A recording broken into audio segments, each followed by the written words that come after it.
What up, everybody? Good morning and happy Grind My Gears Tuesday. Dan Kasper Show's on the air. Radio dials. Got a couple of those babies. 105.1 FM, 790 AM. Also available online at sportstalk1051.com. You got the Sports Talk app, your Google and Alexa home devices. Video stream up and rolling as well this morning on YouTube, Facebook, and Twitter. Appreciate you making us part of your starts on this election day of November 8th. What do we got on the game plan here this morning? We got lots, I tell you.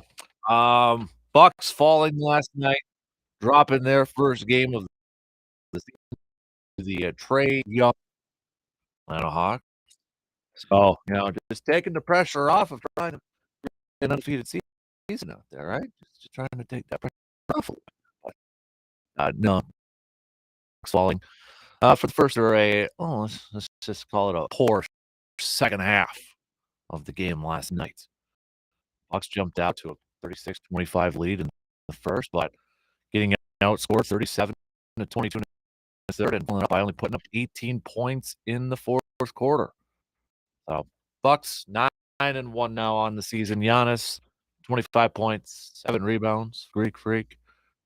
Drew Holiday 16 points, 7 assists, but not a whole lot of other production. You got Bobby Portis with 11 off the bench, Brook Lopez, just 11 points on 4 of 9 shooting. So taking the pressure off of trying to go 82-0, right? That's how we're gonna say it. That's our reasoning right there. Bucks will be off tonight before taking on OKC, the Oklahoma City Thunder, for the second time already in just the past few days here. So, speaking of hoops, Badger, or I should say the college basketball season got underway, including the Badger men's basketball team. 85-59 victory over South Dakota last night. Wisconsin, Tyler Wall with a double-double, leading scorers, 19 points, 10 rebounds, 4 assists in just 27 minutes of action. Stephen Crowell, 12 points. Chucky Hepburn, 14. Max Klesmit, 11. Kind of forgot about Max a little bit there, Wolford transfer.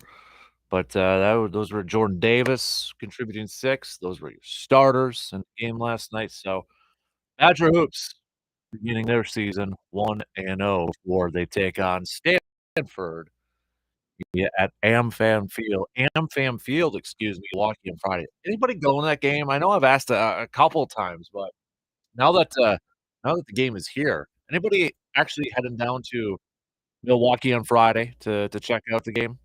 If you are, let me know because I'm kinda curious to get your thoughts on watching a basketball game at AmFam Field and the layout and all that stuff. So, I mean, I've watched basketball games in football stadiums and stuff, but be really curious to if anybody is going to kinda get their thoughts and their analysis on how that was, but yeah, college basketball season officially underway too. We're gonna talk some football here this morning.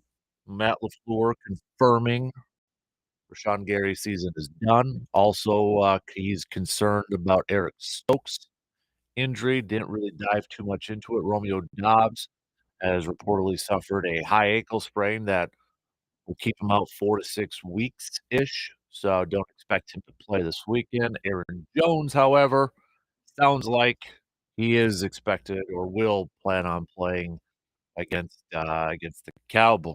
And, Mike McCarthy, obviously, the return for Green Bay. Although if you remember too, the Cowboys have a staff. There's a ton of former Packers, uh, coaches on there or even former player. Remember Al Harris is, defensive backs coach for the Cowboys. So, he's got experience. Rob Davis, assistant head coach, longtime Packers long snapper, then moved up into the front office. Joe Philbin's over there. So, I mean, there's plenty. Joe Witt Jr. So Scott McClurry, linebacker. I mean, just the list kind of goes on and on and on.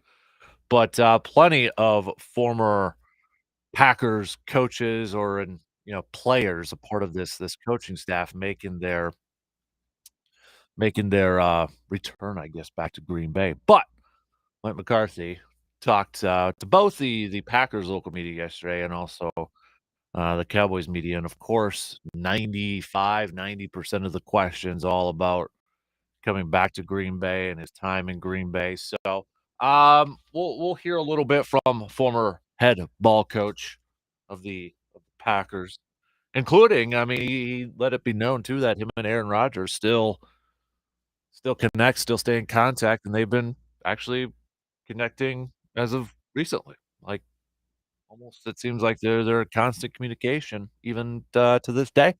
So, we'll hear a little bit. He got a little emotional, kinda thinking about, he was just getting peppered with questions, and finally he got a little emotional, there towards the end, thinking about, his time in Green Bay and what he misses the most and that sort of thing. So, we'll hear from the former coach. But, as he said, he's 4 years removed at this point.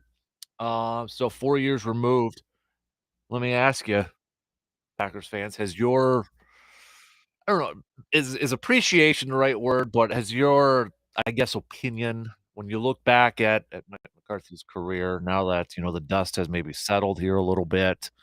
I know he's coaching the Cowboys, so maybe it's still kind of a sore spot for some Packers fans out there.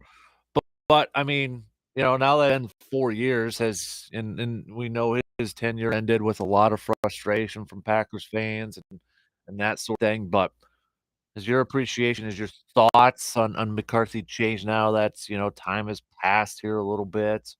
Has it changed up a little bit? Do you appreciate it maybe just just a little bit more?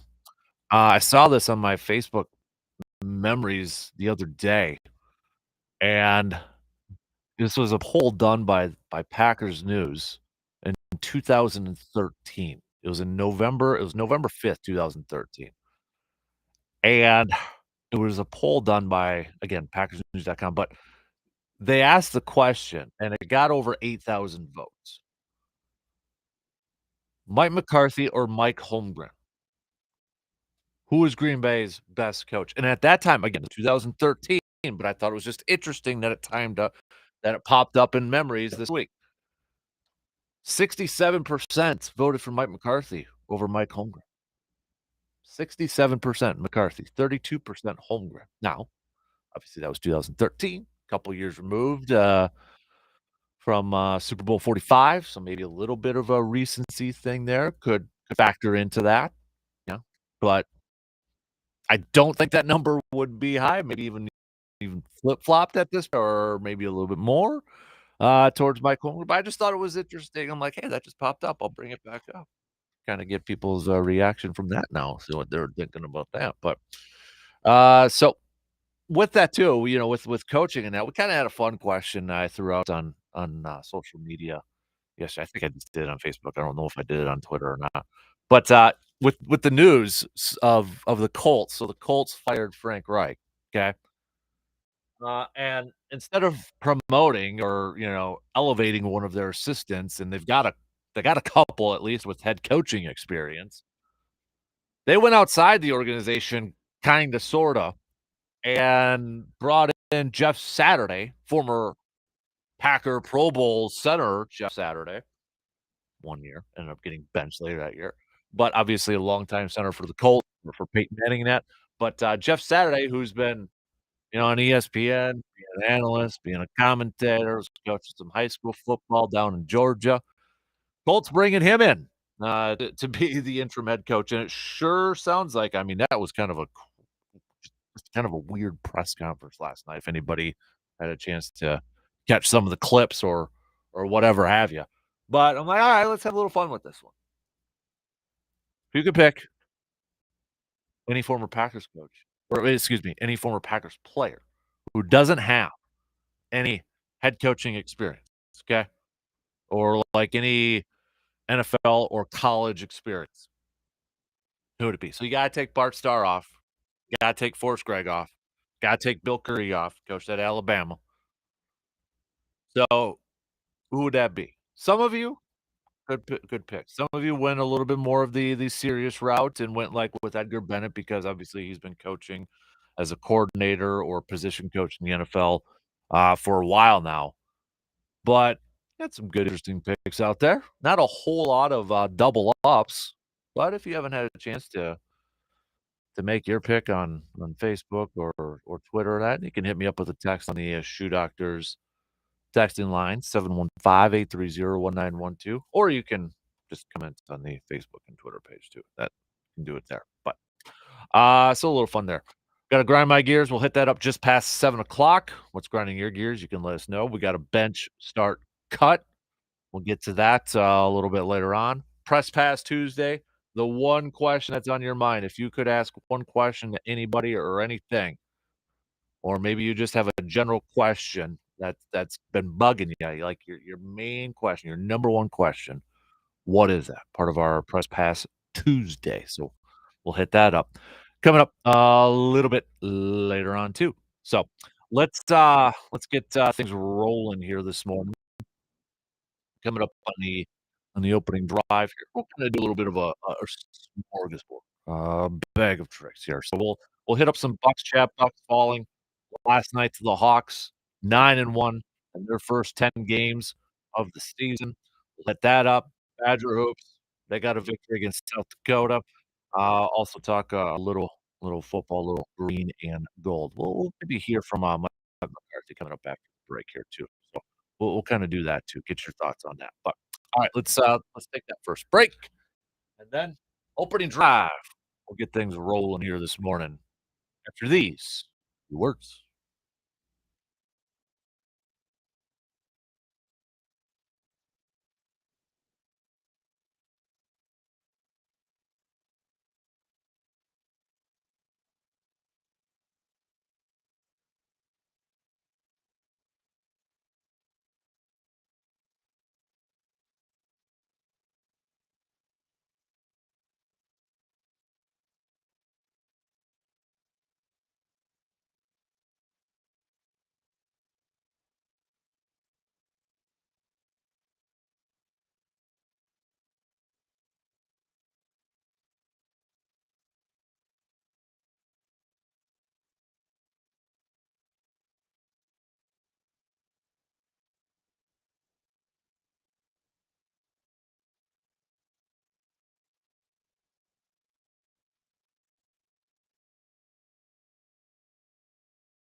This is the time of year where a lot of us look back on our lives and think about all the things we're thankful for. And for me personally, there's many things to be thankful for. One of them being I've got a good roof over my head, but there are many out there who can't say the same thing. And Chippewa Valley Habitat for Humanity is trying to change that. The Chippewa Valley Habitat for Humanity affiliate was founded in 1991 and has built over 40 homes and has repaired dozens of existing homes in Chippewa Valley. Habitat homeowners help build their homes alongside volunteers and pay an affordable mortgage that works for them. And you can help them as well. One way is volunteering, either helping with homes, fundraising, or in different areas like the Restore. By shopping at the Chippewa Valley Habitat for Humanity Restore, the proceeds go to help fund home builds and repairs for families in our area. And if you have a donation, like a couch, building supplies, appliances, and more, you can donate them to the Restore and help keep items in stock. You personally can help make a difference in a family's life. You can help a family be thankful that they have a good home to live in. For more details on Chippewa Valley Habitat for Humanity, visit cvh4h.org. Also, should pass along too a couple of notes as we were talking a little bit with Justice yesterday. Blue Gold Volleyball did get selected for the tournament, so they're back in the dance, and the men's soccer team also. It was a selection Monday yesterday, so both the Blue Gold men's soccer team and Blue Gold volleyball team getting going on into the tournament, the national tournament there. Kind of a little bit of a mixed bag here for the opening drive. We'll hit up some hoops, and then we'll hear a little bit from former head ball coach Mike McCarthy. But Bucks last night dropping to 9-1, their first loss of the season. I don't see too many people freaking out or panicking about it. Now the Hawks did play on the game. He was out with a little shin injury, it sounds like. But Murray still contributed 25 points. The Hawks bench play that got it going to them, and that was kind of the difference. You had Griffin coming off the bench, 31 minutes, but also 24 points. You had Holiday off the bench with 14. So it was the bench play for the Hawks that kind of really came to town, and then it was a quiet second half. Quiet second half for the Bucks, and you add all that up, and well, there you go. You got the Bucks first loss of the season. Nate McMillan saying after the game, we got more aggressive in the third and fourth quarter, and we were able to beat the best team in the league tonight. Offensively, I thought we had a really good movement, made them work, and we're patient, and we didn't settle for quick shots like we did in the first game against them. Season high turnovers for the Bucks last night too. 19 total turnovers, which led to 22 Atlanta points. So, Bobby Portis after the game saying they got the best of us tonight. They made shots and spread the basketball around. They had more energy than us tonight, and it showed. We got Brooke Lopez has had just kind of a little nugget here. We talk about his defense, especially the block shots. He's blocked at least one shot in each game this season. And Bucks three-point shooting was actually off to a decent start at the beginning of this game. I mean, it looked like they were firing on all cylinders in that first quarter there. And they ended up finishing the game, though, just 13 of 40 from three for 32.5%. So Bucks are off tonight before taking on the Thunder of Oklahoma City for the second time already this season. That'll be tomorrow night. Badger hoops, sticking with just a little bit of hoops here. As we mentioned, they got the victory last night against South Dakota to open up the season. It was Tyler Wall. Tyler Wall, after kind of a slow start to the first half, but really turned it on in the second half and finished the game with a double-double, 19 points, 10 rebounds, also contributing 4 assists to lead the team in assists. I feel like Tyler Wall, when we talk about offense and where does the offense run through, which player does the offense run through?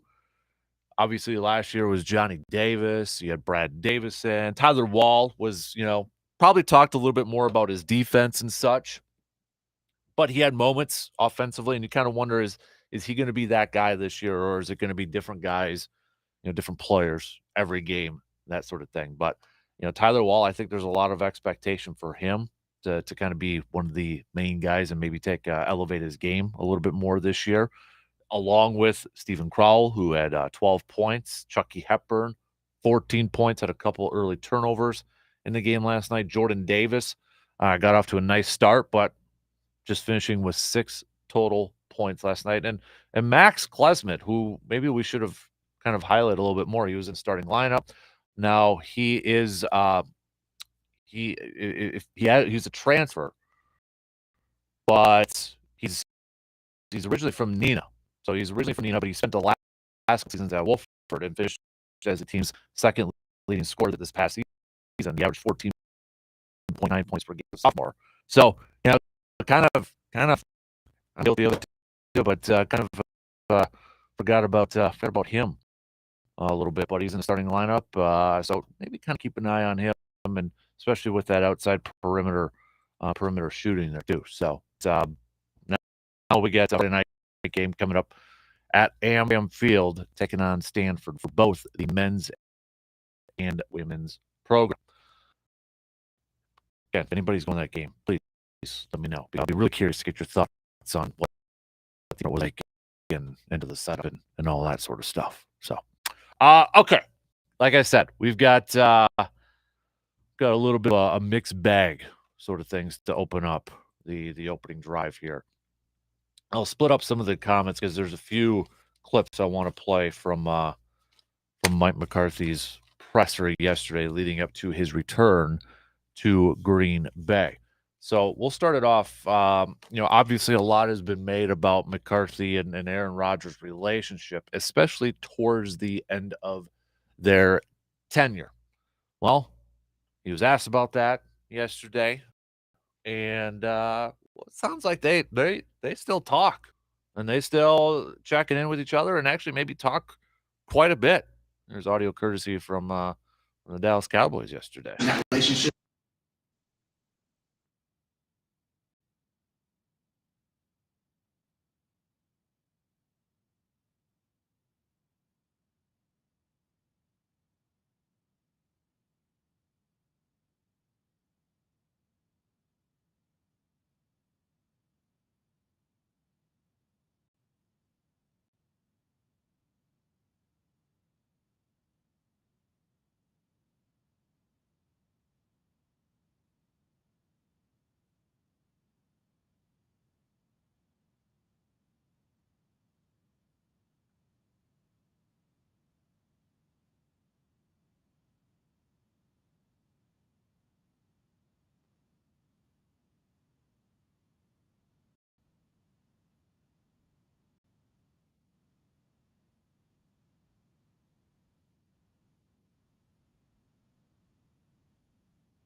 And that was pretty much it. He said that was good there. So that's just Mike, Big Mike.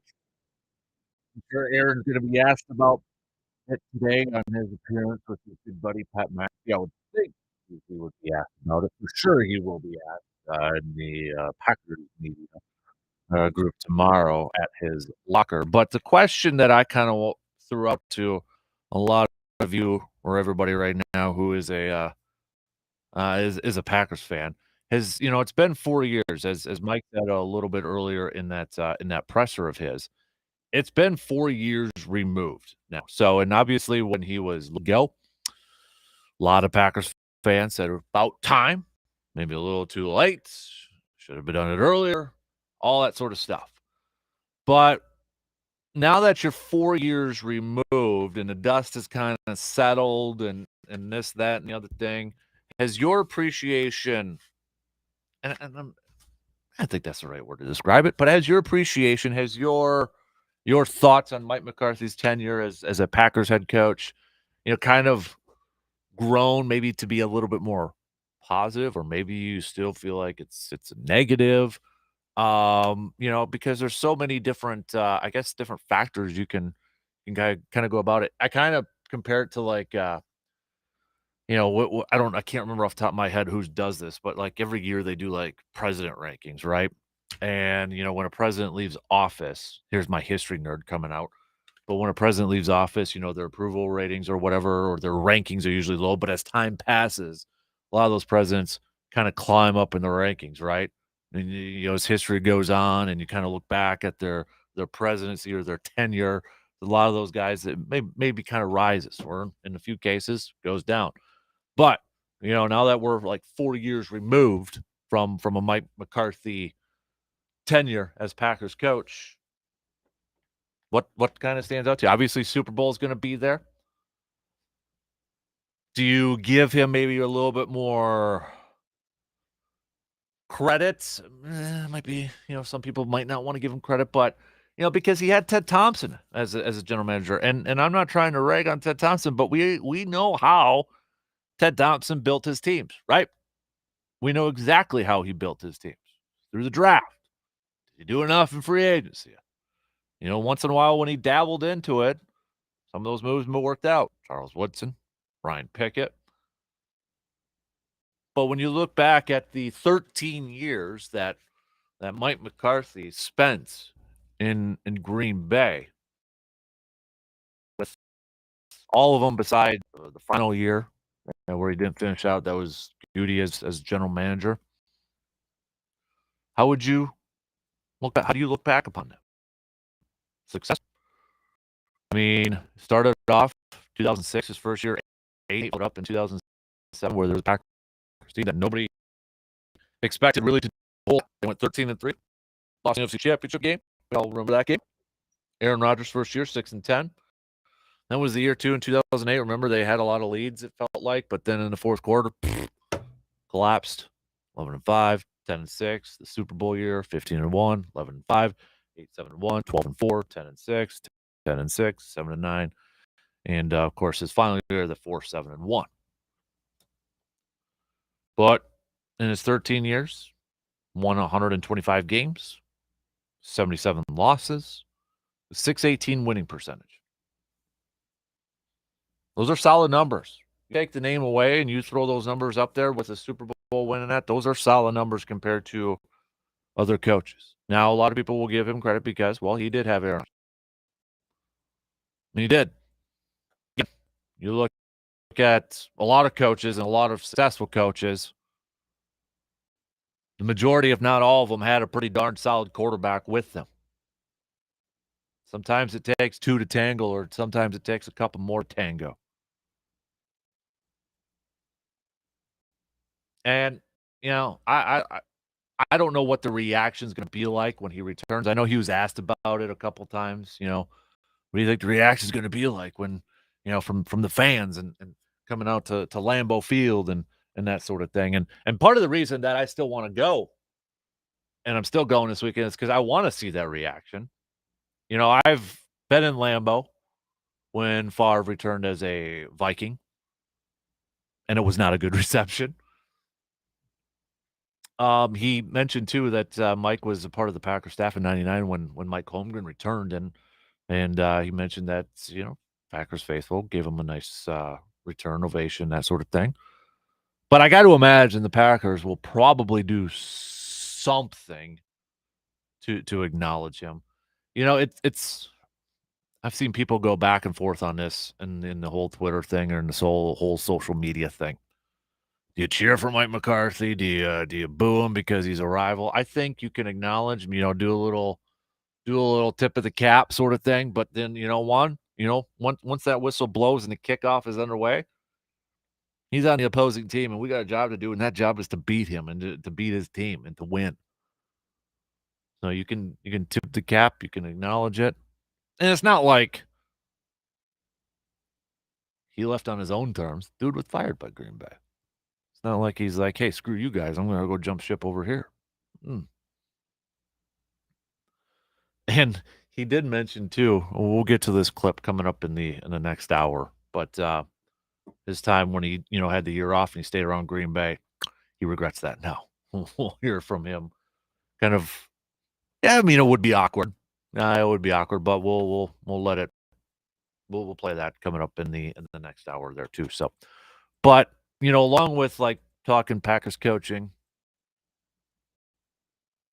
and then kind of attaching with what the Colts did yesterday, hiring Jeff Saturday to be their interim head coach. We kinda had a little fun question out there. Hopefully, nobody took it way too serious. But if you could pick a former Packers player who doesn't have any NFL or college, coaching experience, be like, "All right, you're the new head coach." So you can't pick Bart Starr, you can't pick Forrest Gregg, you can't pick Bill Curry, those guys. Who'd you pick? And it's all over the place. John Kuhn, Charles Woodson, Donald Driver, Brett Favre, Jordy Nelson, AJ Hawk from Surveyor Sam. Seabaum went George Koontz. I had a couple going back between the two. And it's not necessarily for like, wouldn't be like for scheming purposes, play calling or anything like that. But I mean, you get Reggie White as your head coach, the minister of defense up there. You're going to listen to that guy. All right. He's going to have control of the locker room. Reggie White, come on, baby. Him in that locker room addressing the team and that. Oh, yeah. And then I think the perfect assistant head coach to Reggie White would be Jerry Kramer. So if you give me the duo of a Reggie White and a Jerry Kramer leading my locker room, that'd be a lot of fun. I'm all about that one, baby. That would be a whole lot of fun. A lot of sound bites in that one. That'd be pretty cool. But those were my picks. Like if I went with a head coach, it'd be Reggie. I'd probably go Jerry Kramer, assistant head coach. And obviously, if we want to kind of narrow it down a whole lot, you could say, well, Jerry Kramer, assistant head coach, offensive line coach. Somebody did pick Travis Jervey. Travis Jervey would probably be my like special teams coach. If we wanted to have a lot of fun with this and really break it down, we could go head coach, offensive coordinator, defensive coordinator, special teams coach, wide receivers coach, et cetera, et cetera, et cetera, et cetera. Travis Jervey would probably be my special teams coach. Wide receivers coach, easily Don Hudson. I mean, come on, that's a guy that, helped invent a lot of the pass patterns that are used today. I mean, come on, Don Hudson, no brainer. Wide receivers coach. Offensive coordinator, probably go with Aaron. I mean, he made Matt Flynn a lot of money. Defensive coordinator is a little tough for me. Would I probably go like a Woodson, or do you want like an inside linebacker, maybe like a, the defensive play caller in the field, maybe like a Nitschke or something? That one, yeah, I'd have to think about a little bit. Willie Wood, Herb Adderley sort of thing. I don't know. That one, yeah, I'd have to think about that one a little bit for defensive play caller. But have some fun with this, all right? Don't take it too serious. Have some fun with this. You can hit me up with a text on that, tweet, or a quick Facebook message. All right, we got to take a quick break, and then we're actually going to have Joe on here now just for a little bit, and then I want to play some more Mike McCarthy stuff in the 7 o'clock hour from what he had to say, including choking up a little bit, talking about his time or his return to Green Bay, if you will. So, quick break. We'll be back after these words.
Reminder this Friday, we will be at Hy-Vee broadcasting from Hy-Vee for Veterans Day. Veterans, free breakfast from Hy-Vee from 6 a.m. to 10 a.m. So come grab your free breakfast. The rest of you, come and grab a breakfast. Thank a veteran. Hang out with us. Say hi with us. Also, 15% off your grocery purchase for veterans or those who are currently serving too. So that's coming up this Friday. And speaking of Ivy, next Thursday, the 17th already. Holy moly. We've got the Man Cave Light launch party. We'll kick it off at 6:30 and go until about halftime of the Green Bay and Tennessee game. Also, and it's kind of we're doing a little hunting thing here too because that's the opener for the weekend. A lot of us, maybe heading up to the cabins or whatever have you on Friday. So November 17th at 6:30, we'll have the Man Cave Lights launch party. With that though, too, we'll have they're going to be making up some Dan Good burgers. So for $10, $10 combo, you get the Dan burger, you get the fries, and a pint of beer. It's a heck of a deal over there. So dinner is taken care of next Thursday, November 17th. Looking forward to seeing a lot of you. G-Man, you better bring your appetite there too. I'm just saying they're a big guy. So I know Surveyor's going to be there. Pretty sure C-Bomb will be there. A lot of people will be there. All right, let's finish up this first hour here. Yeah, first hour. Okay, talking a little green and gold here this morning with Joey D. All right, Joe. So 3-6. What are you watching for the rest of the season with this Packers ball club?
So when you're looking at this and kind of keeping the ship afloat, is there like a position group or anything that you want to see growth from? Like we were kind of talking a little bit about it yesterday. I want to see an offensive line get figured out. Like what is this offensive line going to look like? Because I don't know what the future is going to be like with David Bakhtiari. I mean, he misses the second half, but you bring him out there in the 2 point or the 2 minute drill, and I think a lot of that had to do with well, he's probably the only one that really understands the 2 minute drill out there compared to Buffalo. It looked like they were lost.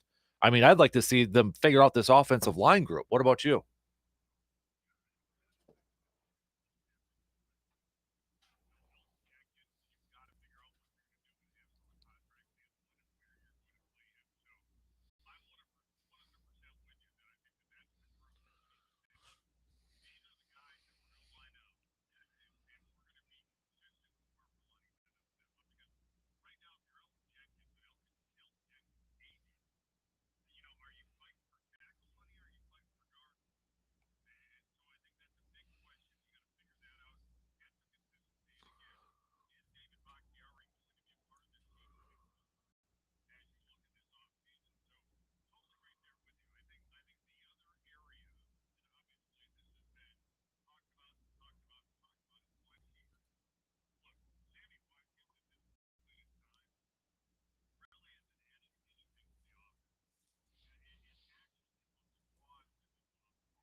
to see what you have in Christian, and you also want to see what you have in Toure. So I think again, the bottom line is the wide receiver group and the offensive line group. All right, Joe DeGuano joining us here this morning, chatting a little green and gold. So, all right, the wide receiver group, you mentioned that. Torrey, I'd like to see a little bit more of him. Sammy Watkins just looks completely lost out there, Joseph. So, I mean, is it time just to put him on the bench and just go with a little bit more Samari Torrey and, Christian Watson? Luckily, Matt LaFleur yesterday said he did not suffer a concussion, so hopefully we'll be able to see him this weekend with Romeo Doubs out for 4 to 6 weeks. I mean, Sammy Watkins, I don't know what, for as much as Aaron banged the table for him, before the season started, those two look like they are just on different planets right now. Yeah, no doubt. I mean, the offense, when you're going to Sammy Watkins, it looks completely disorganized, and there's no connection between 12 and 11. I mean, there's just absolutely zero connection. When Watkins thinks that it should be a post corner, Rodgers throws the post. When Watkins thinks that it's going to be a hitch, Rodgers thinks he's going to extend the play. So, yeah, I totally agree with you. I think at this point you need to bench him and see what these young guys can do. You have nobody else to go to at this point. Trade deadline's passed. I don't think OBJ is going to be a Green Bay Packer. You've got to ride with these guys right now and see what you have going into the offseason. So, yeah, that wide receiver room, an absolute count. Do you, they can't just kind of elevate him up and down anymore, but I mean, is it time just to, another guy that Aaron talked a lot about, you just promote Juwan Winfrey to the active roster for the rest of the year just to get something out of there?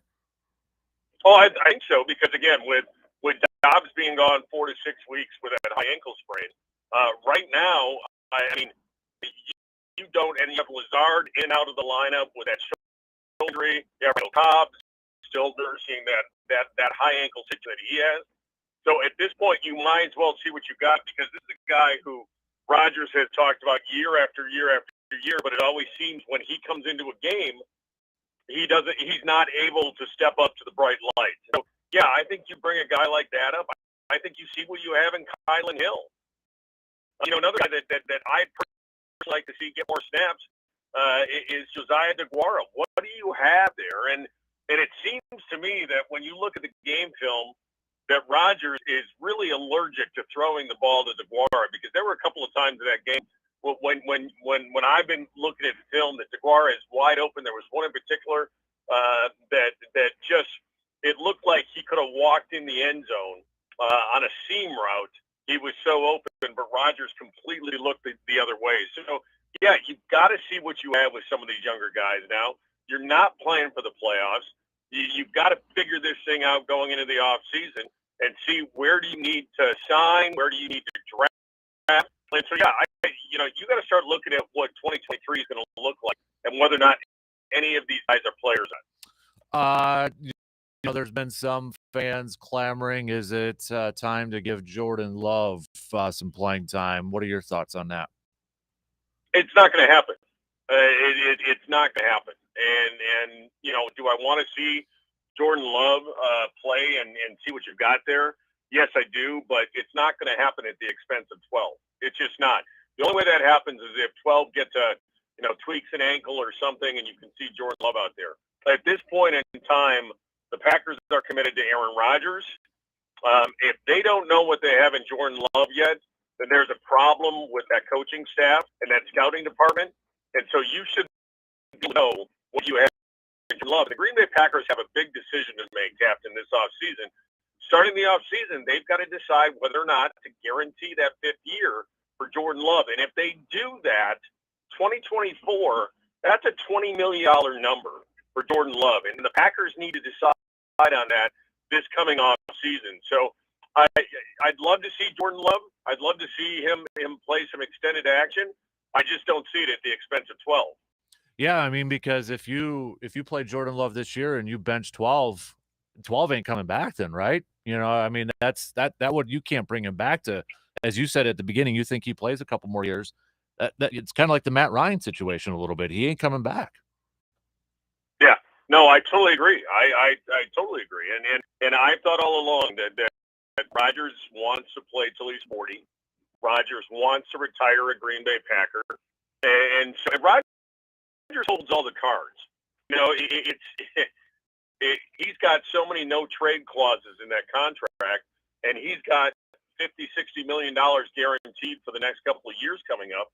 He holds the cards, and if you don't know what you have in Jordan Love, there's a serious problem there. But yeah, it's a mess right now. It's unfortunate that this has gotten to where it's gotten, and there's just so many question marks right now. And look, this thing tanks completely. Then you start asking yourself, what do you do with Matt LaFleur?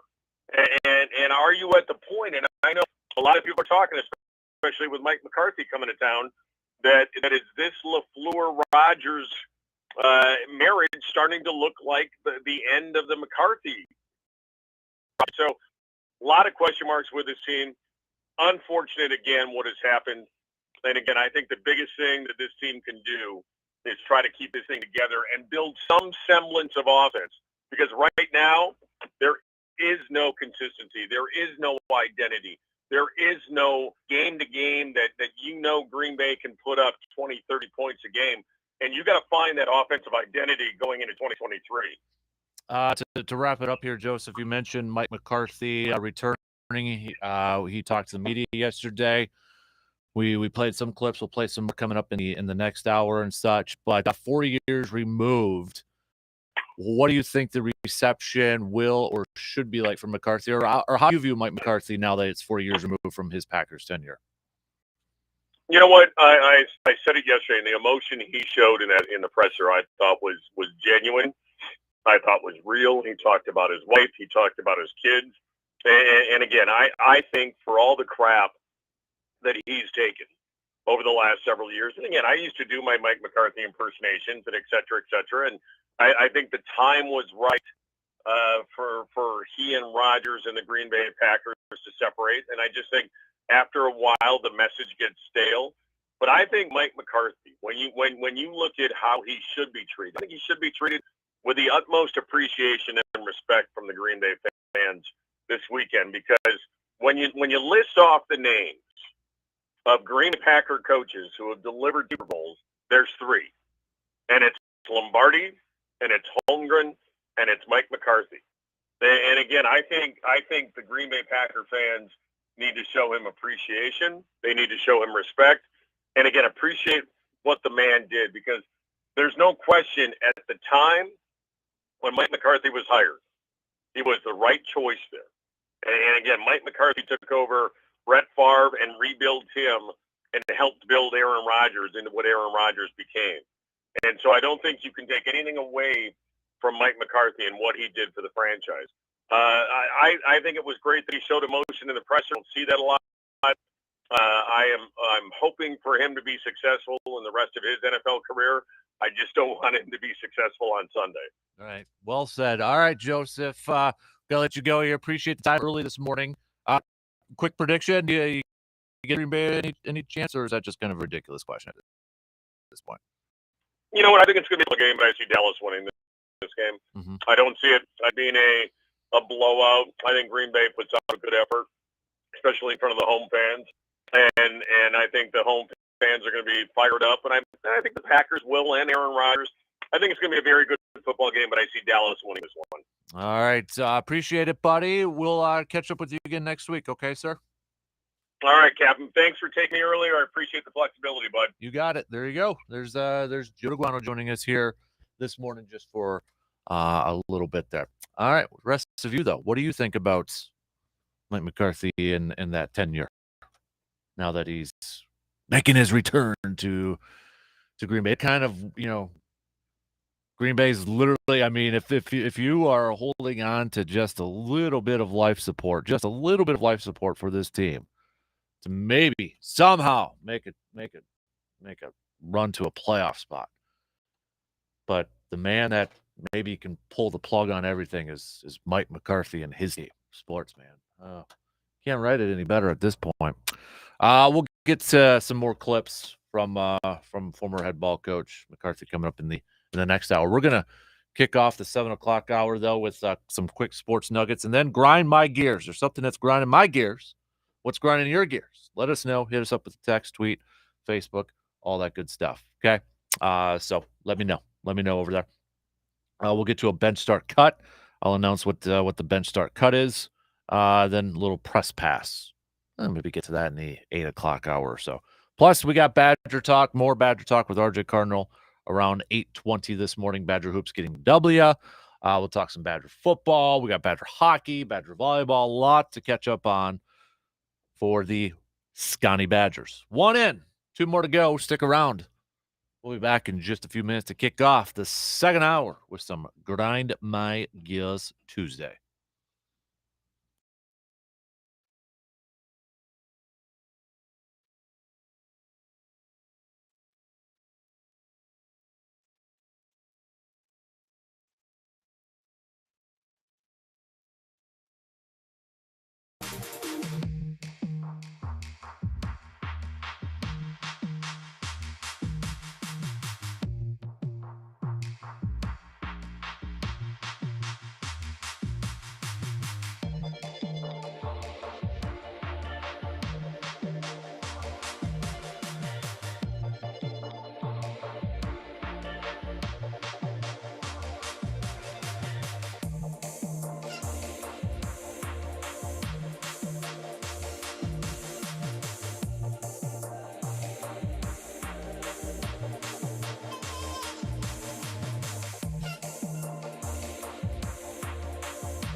All right, second hour. Kicking off right now on this Grind My Gears Tuesday. It's also a Bench Start Cut Tuesday. It's Press Pass Tuesday, all that good stuff. Appreciate you tuning in. However, wherever you may be tuning in on this day, November 8th. Let's do some sports nuggets of the day to start off this hour before we get to look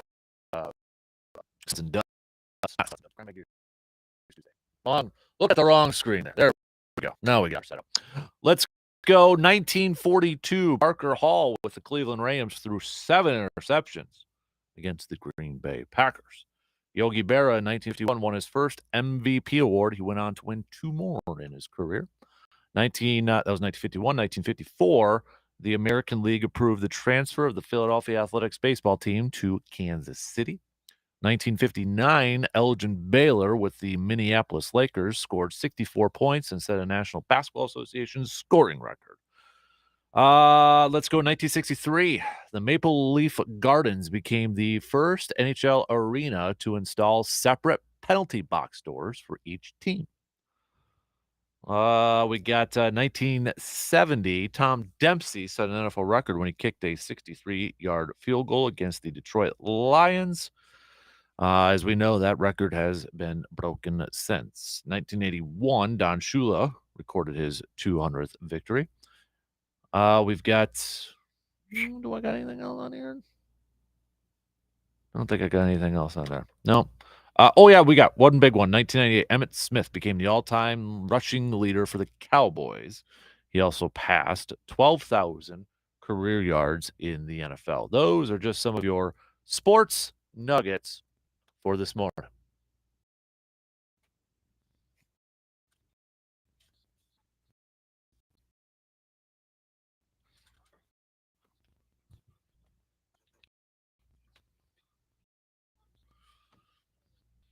All right, so my grind my gears, I know I'm probably going to be in the minority on this thing, but I don't care.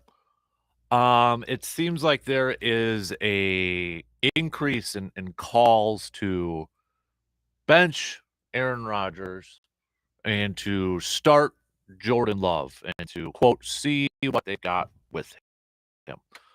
I'm not in that one. I'm not. And I guess for a couple different reasons. I mean, if you bench Aaron Rodgers, you can't go back. And if there was any thought about him coming back in Bay, you bench him, he ain't coming back. Now, I know there's going to be some people like, well, who cares if he doesn't come back, blah, blah, blah.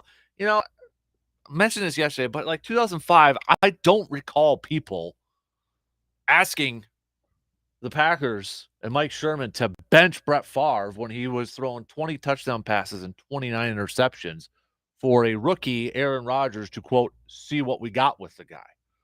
I don't recall a whole lot. Now, again, Twitter wasn't around, Facebook wasn't around, so maybe it was just a little bit more bar room chatter at that point. But, if they would benched Favre, would he have come back for the next couple of years? Probably not. Maybe he would have retired at that point, or maybe the 2008 summer would have been, increased to, into 2006 at that point. Mike McCarthy would have been a rookie head coach and would have had to have dealt with that sort of thing. Has Aaron played poopy at times? Heck yes. He has not played at the MVP level that we've come to expect from Aaron Rodgers. He has set the bar incredibly high, no doubt about it. But to say that he is, if you bench Aaron Rodgers, you're kind of insinuating then that he's a big reason why, maybe the main reason why the Packers are losing. Now you can go with the other route in this whole thing, be like, oh, well, the season's lost. It has nothing to do with Aaron Rodgers. We just want to see what's there with Jordan Love. Okay, but again, you do that, you can't go back. So really, what's your plan? What's your goal for this whole thing? I mean, if you want to tear it all down and just, go through a complete rebuild for the next couple of years, I guess you can do that. I guess you can go ahead and do that if that's what you truly want. But how far are the Packers? Like when you think about it, do you think this team has good? I mean, do you think they are a bottom-fed team where there's like just no talent across this ball club, and it's going to take a couple years? Like, how far do you really think that this ball club is off? Like, I feel like they've got talent. I feel like they've got talented players at different levels on this team. Just for whatever reason, well, I mean, there's a few reasons, but it's just for this reason, this season, it ain't working out. So I'm not buying the whole bench Aaron Rodgers thing. I'm not buying it right now. I don't want to see that happen. Part of me might be just a little bit more nostalgia, feeling like I want to see him play until he calls it a career, because who the hell knows if we're ever going to have another Hall of Fame type of quarterback. But it does feel like, and I know we've kind of talked about this the last couple of years, fans tend to like Favre a little bit more than Rodgers because of personality and all that sort of thing, and maybe that's driving this a little bit. But I know I'm in the minority in this, but it grinds my gears seeing a majority of Packers fans out there, or I shouldn't say maybe a majority, but a good chunk of Packers fans out there saying, start Jordan Love now, bench Aaron Rodgers. I don't want that. You know what else grinds my gears too? I've been seeing an influx of people saying, hire Mike Zimmer as defensive coordinator. Okay, two parts to that. One, do that, you're going to have to overhaul your defense to a fourth, which a lot of you may think that's not that big of a deal. Yeah, it kind of is, because you're putting Rashawn and Gary out of position. You're putting other people out of position. Probably going to take a few years. And if we're playing that game of bringing a new defense coordinator, give me Vic Fangio. He's available too. I'd rather have Vic Fangio at this point. Take a quick phone call this morning. Good morning. Who do we got? Good morning, El Capitano. You got me a little fired up this morning as well. Oh, boy. What did I do to you?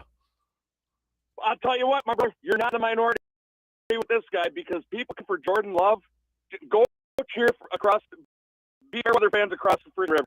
You know, if people had gotten Jordan Love, and if they thought they had the heir to that position, they would not have went after and given Aaron Rodgers all this guaranteed money and like bowed down to every wish of his. Jordan Love is not the answer, and they are not going to pay his $20 million option. I put that. I'll make any type of bet on that with anybody who wants to throw it out there. Mm-hmm. Do you remember back in 2005 if people were calling for Rodgers to play over Favre? Do you remember? Was that? No. Yeah.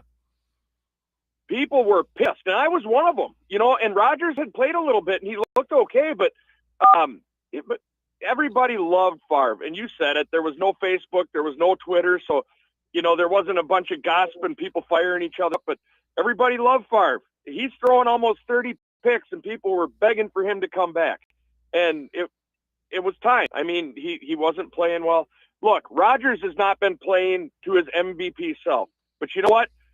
The last 2 or 3 years before this season, we were all bitching that Aaron Rodgers had nobody but Devontae Adams to throw to. It was all the offense. Now we think magically that after Adams leaves, all these other receivers and rookies are going to step up, and they haven't. So he missed some open guys, yes, but I bet if you put on film in the past 3 years, he missed a lot of open guys while he was aiming for 17 the whole time. Aaron Rodgers is the only thing we've got to even give us a glimmer of hope to think about the playoffs this year. Jordan Love is not it. Mm-hmm. And now with Rashawn Gary being out for the year, you were talking last segment with Joe a little bit about what to expect, and I just want to see the team play with heart, and I want to see the team build an identity on the offensive side of the ball. We've spent all our draft picks the last 5 years on defense. How do we expect to be better on offense? Right. Yeah. That's a good point too. So, and maybe it's just me being selfish, and I just want to see more of Aaron before, because we know the end is coming near. But I mean, do you think this team is that far off? Like I feel like they've got talented players on this roster, see, Bob. So, is the issue coaching? Is it, maybe the talent that's lacking in other areas? That's the big issue. That's the big eyesore. They're just young, or that sort of thing. How far do you think they're truly off on this thing? I really don't think they're that far off. Look, everything's fallen against them this year. They've never been healthy on the offensive line. They're shuffling the offensive line nonstop. Their wide receivers, these young guys, Watson and Dawson, everybody's getting hurt. So they're already thin at a position where they're not strong at offense. And this defense is built to play with the lead, kind of like the Colts were in the Peyton Manning era. They're ready to get after it up front and get you with the secondary when you're trying to play catch up. And it just, I think they're a couple legit playmakers away and a healthy offensive line. There's no better running back duo in the league than what we have right now.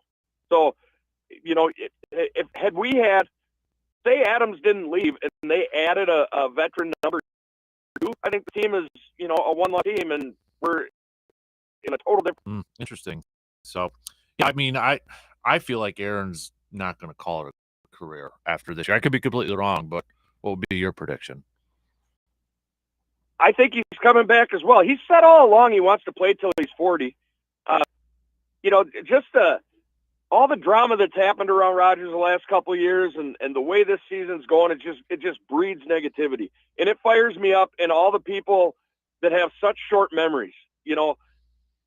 Just a year ago, anybody bowed to his feet, and now people are calling for him to be pulled. Are you kidding me? Mm-hmm. And then, yeah. And it'll grind my gears. I'll tell you what, and you'll be at the game on Sunday as well. If I hear them boo Mike McCarthy, I will be grinding gears come Monday, not Tuesday next week. That's a whole nother grind my gears segment. I was going to actually kind of wrap it up by asking you about Mike McCarthy. I mean, 4 years removed, has your thoughts changed on McCarthy, either more positive or negative, as it maybe hasn't changed? I mean, what will you're going to be there? What will you do when Mike McCarthy goes out on that field?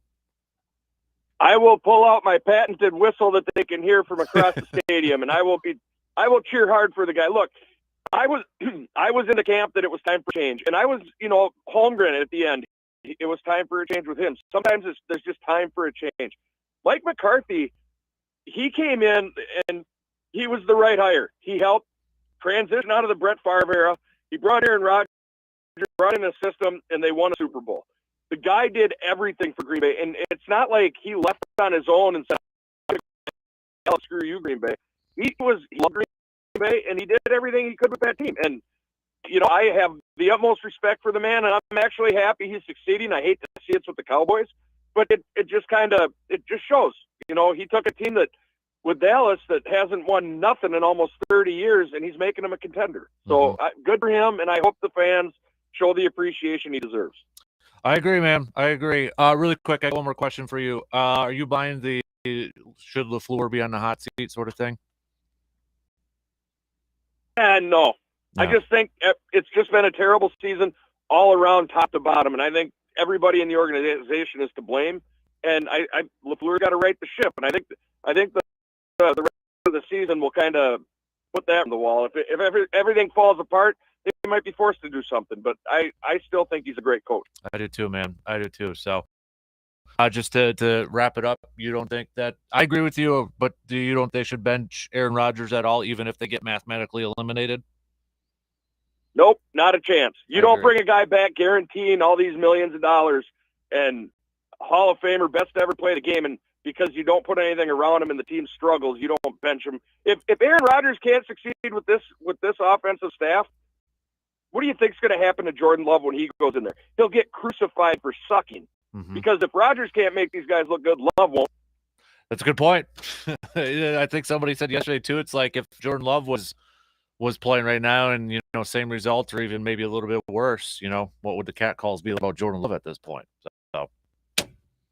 Oh, you think it's bad now? It would be brutal impassionation. Mm-hmm. So chalk it up to a crappy season, but it ain't over. The Eagles were 3-6 last year and made it with a 9-8 record into the playoffs. So anything can happen. All right, I like the positivity, man. I like it. All right, buddy. Hey, appreciate the phone call this morning. Thanks for having me, Dan. Have a great day, brother. You too. All right. Hey, we're going to take a quick break, and now we'll hear a little bit more from Mike McCarthy, including him getting a little bit emotional yesterday, talking about returning to Green Bay in case you missed that. So we'll take that quick break, and I want to know your thoughts about the old ball coach coming back. Has your mindset kind of changed after these last 4 years? Do you appreciate him a little bit more?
The other day, I was asked for my input about what type of floor someone should put in their rec room. I've been actually thinking about changing up the man cave myself.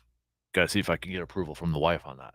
But anyways, should they go some vinyl planks like the rigid Max floors from Carpet City Flooring Center, or one of the many awesome looking styles of carpets from Carpet City Flooring Center? Man, you can go so many different ways with this. But as I told this individual, it's what type of floor speaks to you in your room, and that they should chat with the team at Carpet City Flooring Center. The knowledgeable and incredibly helpful staff at Carpet City Flooring Center will not only help you select the floor that will look best in your home and your budget, but the floor that would function the best in your particular area. That's what exactly they did for me, and my grandma too. They helped me select, or helped us select, the best color that would not only look good, but last in heavy traffic area, and the type of floor that would function the best in that area. We all know home improvement projects can be a little nerve-wracking, but the thing is, with Carpet City Flooring Center, they make it so easy and simple that it takes the nerves out of it for you.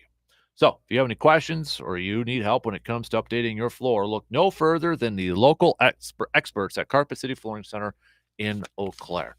Might have to make another stop over there and kind of want to do a little update in the man cave. So, we'll see. Carpet City Flooring Center, you're listening. We might have to figure out something there.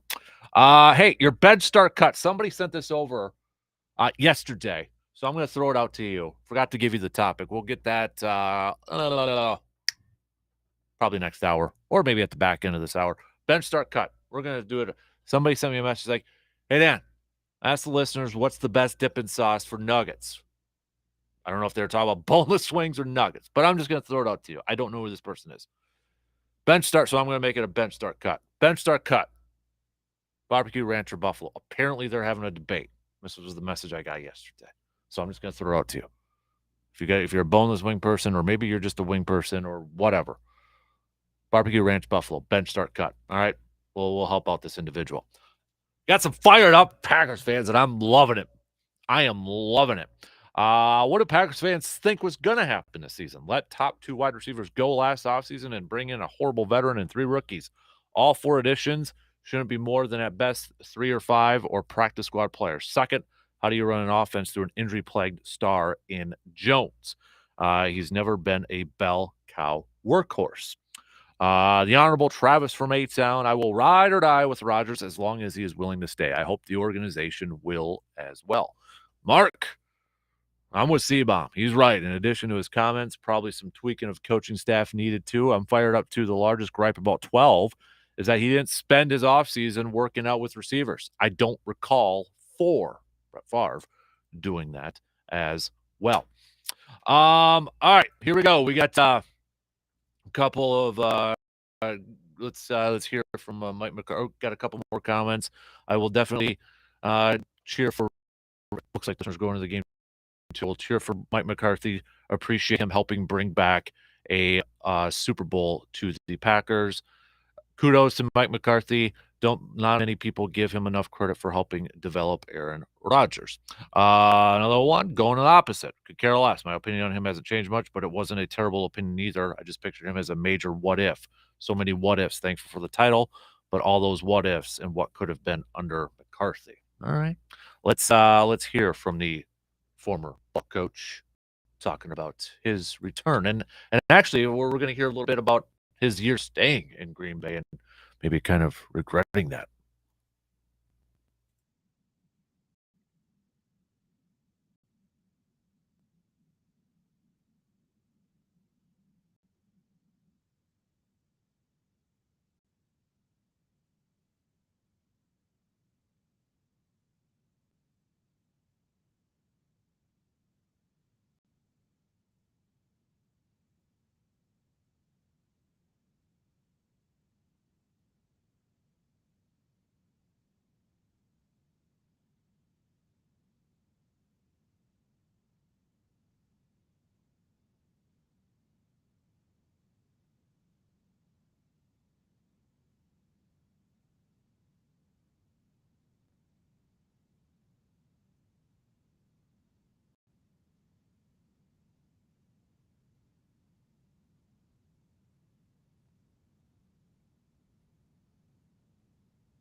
wonder what that advice, who that was. You hear stuff like that, and like, what was that advice? And yeah, I didn't hear about the knee surgery thing, rehabbing 4 days a week across from Lambeau Field for that first year too. I mean, that's got to be kind of awkward. I mean, put yourself in that position here too. So, all right, last bits here from Mike McCarthy. Getting a little emotional talking about it.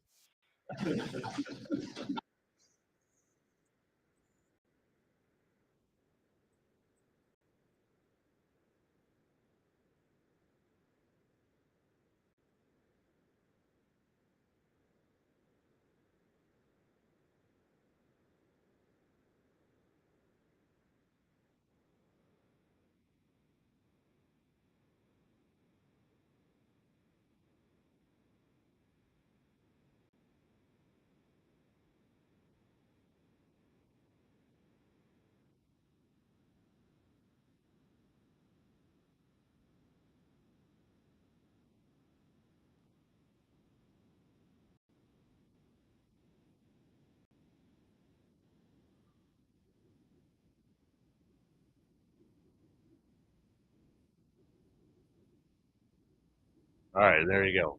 Choking up our McCarthy talking to the Dallas media before he talked to the Packers media shortly after that. So, it'll be interesting to see what his reaction is. I know there was like a lot of debate on Twitter yesterday about the reaction and how it's going to be and all that. Are they going to do a video thing and this, that, and the other thing? I mean, I don't know. I don't know what to expect and all that. I know I've seen it. I've been to games there where they've done, a shout out on the video thing, whether it was like a former player coming back. I've seen it for Charles Woodson. A lot of it's been like in the preseason games. I've seen it with Charles Woodson. I think I seen one. Trying to remember, did I see one in the regular season or not? I can't remember, but I'm sure they're going to do something. I'm sure they're going to do something. But yeah, there was a lot of debate back and forth. What if they should or shouldn't? Cowboys, that sort of thing. I don't think they did it for Favre. I wasn't at the first one. I was at the last one. So, but obviously different circumstances at that point. So, after McCarthy talks, as we said, he talks to the Green Bay media. Nothing really of note there, but also Matt LaFleur talked to the Packers media. Did confirm the ACL tear for Rashawn Gary. So he is out for the year, and now you look at this year, you kind of wonder about next year timeline, that sort of thing.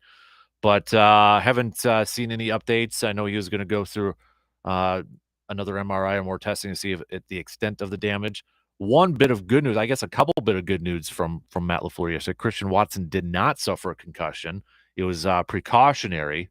LaFleur said that Watson wanted to go back in, but the Packers felt it was in his best interest to shut him down. He said he took a shot to the chest and lost his breath. So Packers just exercising on the side of caution there for Christian Watson.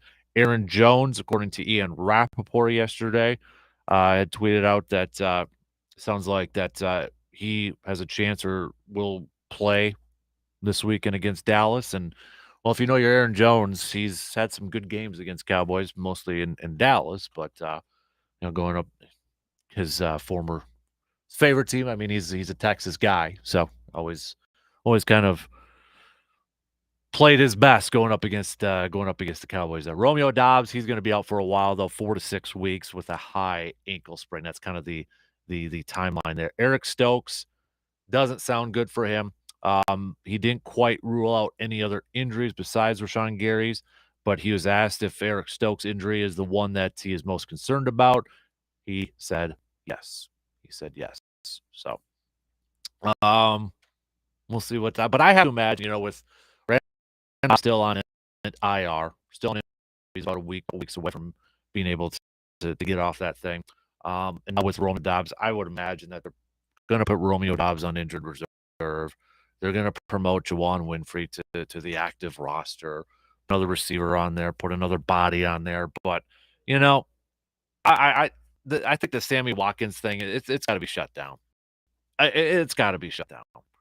I know they're still mathematically alive in this thing. Watkins has not given you anything. Anything. I mean, it is not good. He had the Bears game, but ever since coming back from that hamstring injury, I mean, he just looks like the game. He's done. The connection or lack thereof connection with him and Aaron Rodgers, it's not there. I haven't seen the speed that he was, that he had when he first came into the league, but it's. I would go give more reps to the other guys like Torrey from Nebraska. Give him more opportunities out there instead of Sammy Watkins. It's just me. And the one thing with Torrey too, like I was going back to his draft profile the other day, and a lot of his draft write-ups, they talked about how he was kind of used as a like a trickery wide receiver, used in different stuff. They considered him more of a slot, but they used him, gadget plays, jet sweeps, and all that. And maybe that's a way to really get Torrey involved into this offense a little bit more. I'd like to see them kind of use him like they were in Nebraska a little bit. And I don't feel like we've seen enough. Obviously when Watson's been in there and when he's actually played the majority of the game, we've seen him kind of run that jet sweep and motion and all that sort of stuff. But I'd like to see Torrey kind of get involved in that a little bit. I'd like to see him, you know, use him in that type of play. Yeah, just some of his draft profile strengths out of here was that savvy route runner with top field awareness, setting up and selling routes, often used on deep routes, getting separation down the sideline or over the middle on crossing routes. Does not have exceptional straight line speed, but takes advantage of open seams when his quarterback is on target. Savvy, natural pass catcher with reliable hands and a very good focus. Has a knack for getting open and is a quarterback's best friend, which I kind of seen a couple times now, right? We saw the touchdown pass against Buff adjustment. We saw, the big catch at the end of towards the end of the game this previous week. Willing to lower his pads to run through tackles for extra yardage, goes over the middle.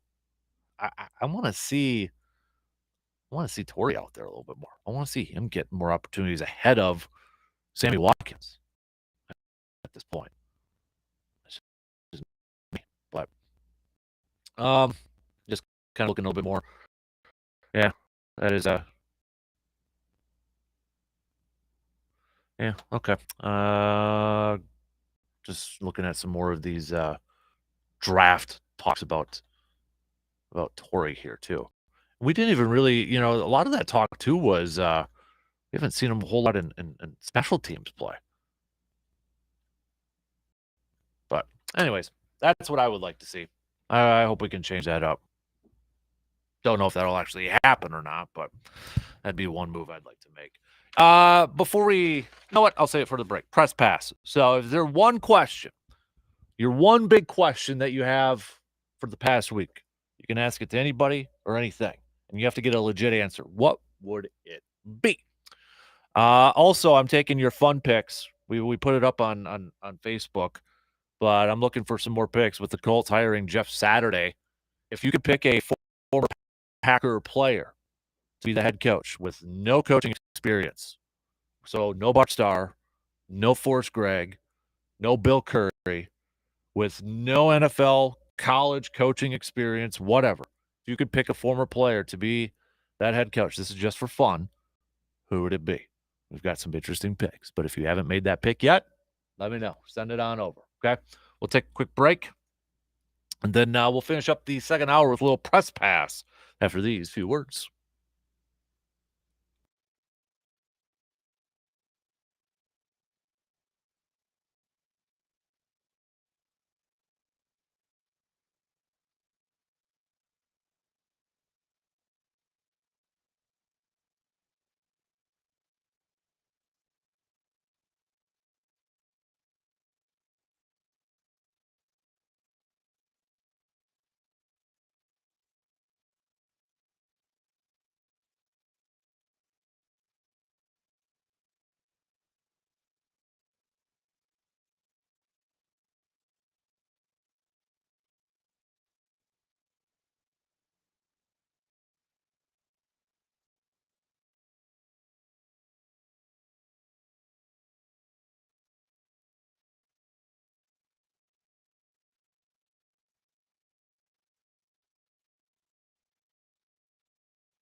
We are heading into the busy driving season. Holidays are coming up, and while you're planning your trips and visits, don't forget about one important thing when it comes to making those trips and visits. Stopping by ASAP Used Auto Parts and getting your vehicle ready to hit the road. This busy travel season also comes with the changing of the seasons, which means, well, we're going to get some snow and some colder temperatures. So, it's even more important to make sure your vehicle is ready for all these visits coming up. It can get a little hectic around this time of year as you're trying to juggle a bunch of different things on your calendar. But things can get even more stressful if you don't take care of that vehicle of yours. So, if you need those new tires on your vehicle, ASAP Used Auto Parts offers a wide variety of tires to choose from, all at the best prices in the Chippewa Valley. And don't get stranded because of a dead battery. ASAP Used Auto Parts can hook you up with a new battery to help make sure your vehicle starts on those cold days. Need an oil change? Well, they do that too. Plus, a wide selection of high quality used auto parts to help you save some money because you're going to need that extra money for your travels and gifts. So while you're planning your holiday traveling, don't forget to plan for your vehicle. Let ASAP Used Auto Parts help take some of the stress off your plate and help get your vehicle ready for this winter. All right, let's do a little press pass here. Get those picks, by the way, for your Packers head coach. Hit me up on Facebook at Facebook.com/Kasper Sports. That's Casper with a K, or on Twitter at DANKASPER. So hit me up on Facebook.com/Kasper Sports, Twitter at DANKASPER, or hit me up with a text on the Shoe Doctors line, 715-830-1912. We'll get to some of your picks coming up here in just a little bit.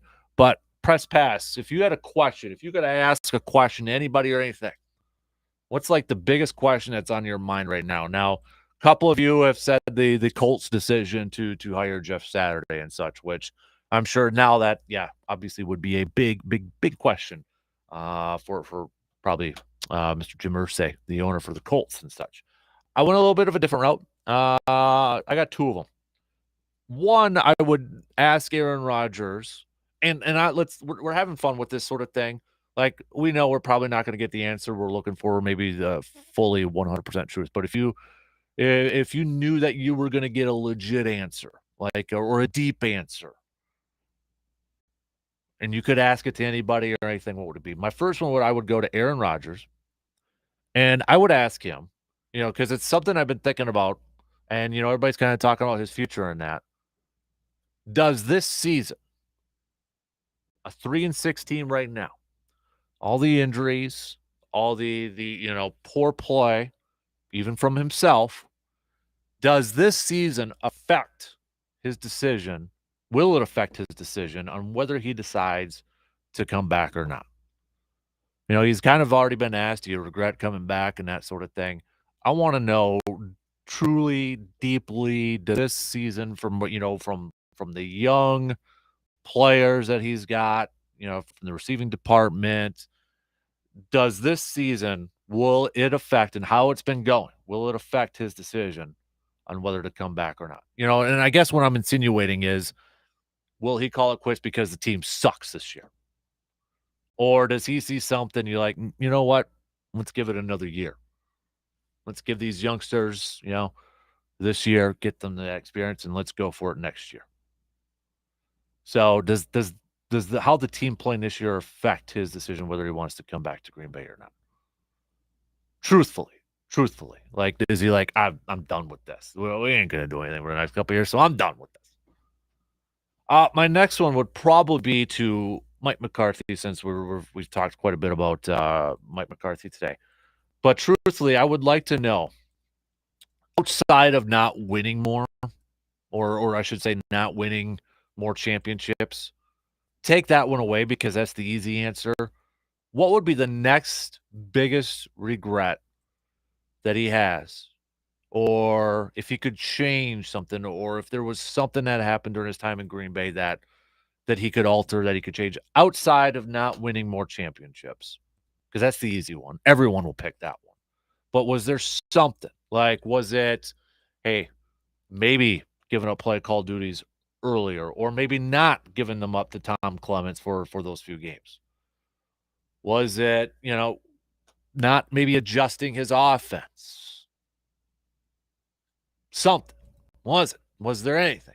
I'd be curious to know, like, if there was one thing he could change outside of winning more championships, or one regret that he has during his time in Green Bay. What is it? Or what would that be? Those would be like my questions that I would ask for my press pass. I know I only asked for one, but I went with two. All right, some of the picks that we got for the players, former players on here. We had a Charles Woodson from Brad on. I'm looking at my Facebook page here. Surveyor Sam easily AJ Hawk. Seabaum went with George Kuntz. Lonnie went with John Kuhn. Spencer Ryan, Donald Driver. Travis went with Jim McMahon. Locker room after a win would be a good time. Terrell Buckley, Brett Favre, and Jordy Nelson. Got Edgar Bennett, another one for Jordy Nelson. A Travis Jervey was actually on there too. That's an interesting pick. I definitely picked Travis Jervey probably for my special teams coach. Like a little bit, I thought about like, okay, we're going to really deep dive into this. I'm going to pick a head coach. I'm going to pick an offensive coordinator, defense coordinator, special teams, and et cetera, et cetera, et cetera. Didn't go that route. But my head coach, I'm surprised nobody else picked him. I don't know. But I went with Reggie White. Minister of Defense, that dude will have control of the locker room. That dude will have the respect of the team. So I went with Reggie White. And then I kind of cheated too. I went with an assistant head coach for mine, and I went with Jerry Kramer. So I went with Reggie White and Jerry Kramer. Jerry Kramer would also be the offensive line coach if I was to kind of really, boil it down. Aaron Rodgers would probably be my offensive coordinator because the dude made Matt Flynn a boatload of cash. Wide receivers coach would easily be Don Hudson. There's no debate about that. Don Hudson or Devontae Adams, I should say. Devontae Adams is so fantastic getting off the line of scrimmage, but Don Hudson was the father of many of the pass routes. I mean, many of the pass routes that we see today, Don Hudson was a big part of that. So, I'd go in there. Charles Woodson, you got to put in there somewhere. I would probably go like defensive backs coach since, he's got a little bit of experience with the safety and the cornerback position. Maybe even put him at defensive coordinator there too. You can put him there. Maybe do you put like a Ray Nitschke or a linebacker or somebody up there? But no, my head coach, I went with the Minister of Defense. I went with Reggie. I mean, that dude would have command of the team, would have the respect of the team. And then I'd have Jared Kramer as my assistant head coach. All for fun. All strictly for fun on there. So, again, you can't pick a player who already has NFL or college coaching experience. So that's why Bart Starr is not eligible. That's why Forrest Gregg's not eligible. That's why it's like Bill Curry's not eligible. Of course, at Alabama, those sort of stuff. So nobody picked Paul Hornung. I'm kidding, kinda, sorta, a little bit there. So we'll get back to some more of those coming up a little bit later on. Don't forget, what is grinding your gears? It is a Grind My Gears Tuesday, so you can send those babies on over there too. So let's go. So we're going to talk some more Badgers next hour. With RJ Cardinal. Badger hoops getting the W. Badger football getting the win against Maryland. Now they go against Iowa. We'll talk some Badger hockey. We'll talk some Badger volleyball. All that stuff with RJ about 8:20 this morning. We'll get back to some more Bucks talk. Bucks dropping their first game of the season, 9-1 in their first 10. Just 72 more of these regular season games to go, baby. Just 72 more. So Bucks have the off night tonight. They'll go up against the Thunder of Oklahoma City on Wednesday. So we'll get back to some more Bucks talk too. This is a good question from Surveyor. I would ask Devontae if he knew Rodgers was going to be around for 3 years, would he have signed back with the Packers or still leave for Vegas, and why? And I know Devontae has said, being closer to family and, that if going out there and play and his family's more or better able to watch him play. But I think that's a legit ask. If he knew like Aaron could guarantee him a couple of years, would Devontae have signed up with Green Bay? And I know they've always kind of sidestepped it. But if he knew 100%, 100%, what do you say? I think it's a good one. Good one, their surveyor. I like that. Speaking of surveyor, you wanted me to remind everybody, let everyone know that USA Rugby is in the final qualifying tournament for the final spot in the 2023 World Cup. USA won in dominating fashion last night over Kenya, 68-14. They will face Hong Kong on Saturday and then Portugal next week. Best overall record in the round robin tournament claims the final spot. Let's go Eagles. I saw something on Twitter the other day, surveyor. It was two teams that were like, it was rugby, but they were kind of like chanting at each other and just like these stares at each other and sort of thing. But then when it was done, they were like, giving each other hugs or something. Like it was a pretty intense, and I'll have to find that and send it to you. I thought about sending it to you yesterday, but I don't know what that was about. So, all right. Shot clock's going to cut me off here in a little bit, so I can't get into a deep topic there. But yeah, get your picks in for your player. Richie went with was really thinking Jeff Saturday for head coach, but Indy beat us to it. That would be Pro Bowl center for the Green Bay Packers at one time, Jeff Saturday. Shout out to Neil Abe. I remember when Neil was on a few years ago and we kind of did like the best Packers at each position, and he picked Jeff Saturday at center because Jeff Saturday made a Pro Bowl. We're talking like over guys like Jim Ringo and Frank Winters and those other stuff. Yeah. Oh, good O'Neal. Bless his heart. Bless his heart. I don't know how this is going to work out for the Colts. I really don't. I mean, there's some talk could it be like a Steve Kerr sort of thing. I think the Colts really want Jeff Saturday to be the guy, to be their head coach. But this is way outside the box here. And maybe just getting him some experience and then hit the ground running next year. But I think this caught a lot of people off guard yesterday. And if you listen to the press conference a little bit, I don't know, it's kind of all over the place there too. So they should have asked Pat McAfee, the coach. Come on now. It's not like he's not doing a whole lot or anything. Come on. Pat McAfee, get over there, coach, special teams coach, something like that. Who knows? All right, that's 2 in. We got one more to go. Stick around. We will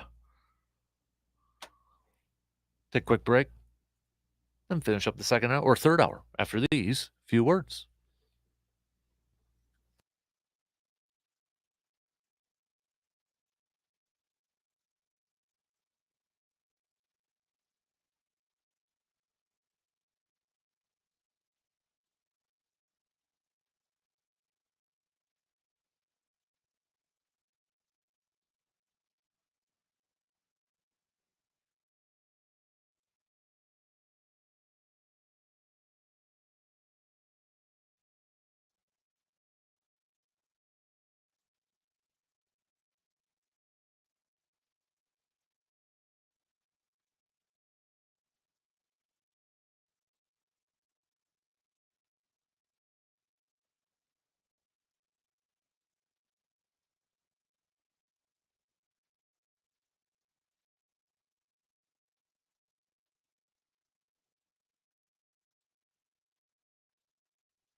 All right, here we go. Final hour on this Tuesday morning of Election Day, November 8th.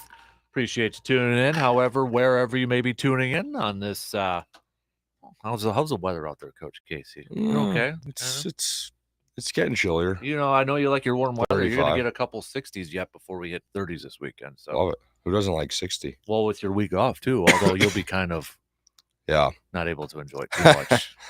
Over there, Coach Casey, Chip with Steel, joining us as he usually does every Tuesday at this time. So, yeah, you got a wisdom teeth getting pulled out later this week. Yeah. That's how you plan a week off, right there. I mean, I guess it's being efficient. Being an adult and all that right. stuff. I know. Sucks. All of our players have got plans to go this way and that way, and I'll be laid up, but it'll be good. Good to just relax, to be honest. Yeah, no doubt. I know last week we talked about how close the standings are, and I mean, dude, you look at it again this week. You know, same kind of positioning, but you're 2 points back from first place right now. It's so mumbled jumbled up. Even behind you too. I mean, you got Anchorage who's in sixth, and they're only like 6 points back from first place. Would you say the Midwest Division is the toughest one so far throughout the whole league? Yeah, I mean, it feels like it's arguably the tightest top to bottom with 8 teams in the mix. So it feels like every weekend is there's splits going on. Obviously, Fairbanks, Anchorage last weekend, both games go to overtime, and both teams wind up winning one of those games. So there's 6 points given out instead of 4. Those are always tough when you're watching. But yeah, I mean, everyone is prideful and competitive, and it's good for the league. It's good for the division, the parity, and keeps you on your toes every night. So for anybody, so if you're 2 points back from Janesville, who's number one, Fairbanks is got 26 up there too. But is that like the difference of maybe just one game at that point, kind of how it all works out, or? Yeah. So for regulation win, you get 2 points. If you go to overtime, both teams get 1 point, and then whoever wins gets the second point. So that's what those games that go to overtime are 3-point games. So it's like you rather see teams lose in overtime, especially when in regulation, right? If it's so tight, getting points when you lose is tough for the people that are behind you or that are chasing you. Right. Because you guys right now, I mean, you're tied with Fairbanks and Kenai with the most wins in your division. Yeah. And I mean, we've only had the one regulation. I mean, the one overtime win, right? So, not a lot of extra points in the season for us right now. So right, and I think Kenai's already got 3. There's some. Janesville has a handful. So yeah, so many different factors that kind of go into it. I don't think a lot of people kind of realize that.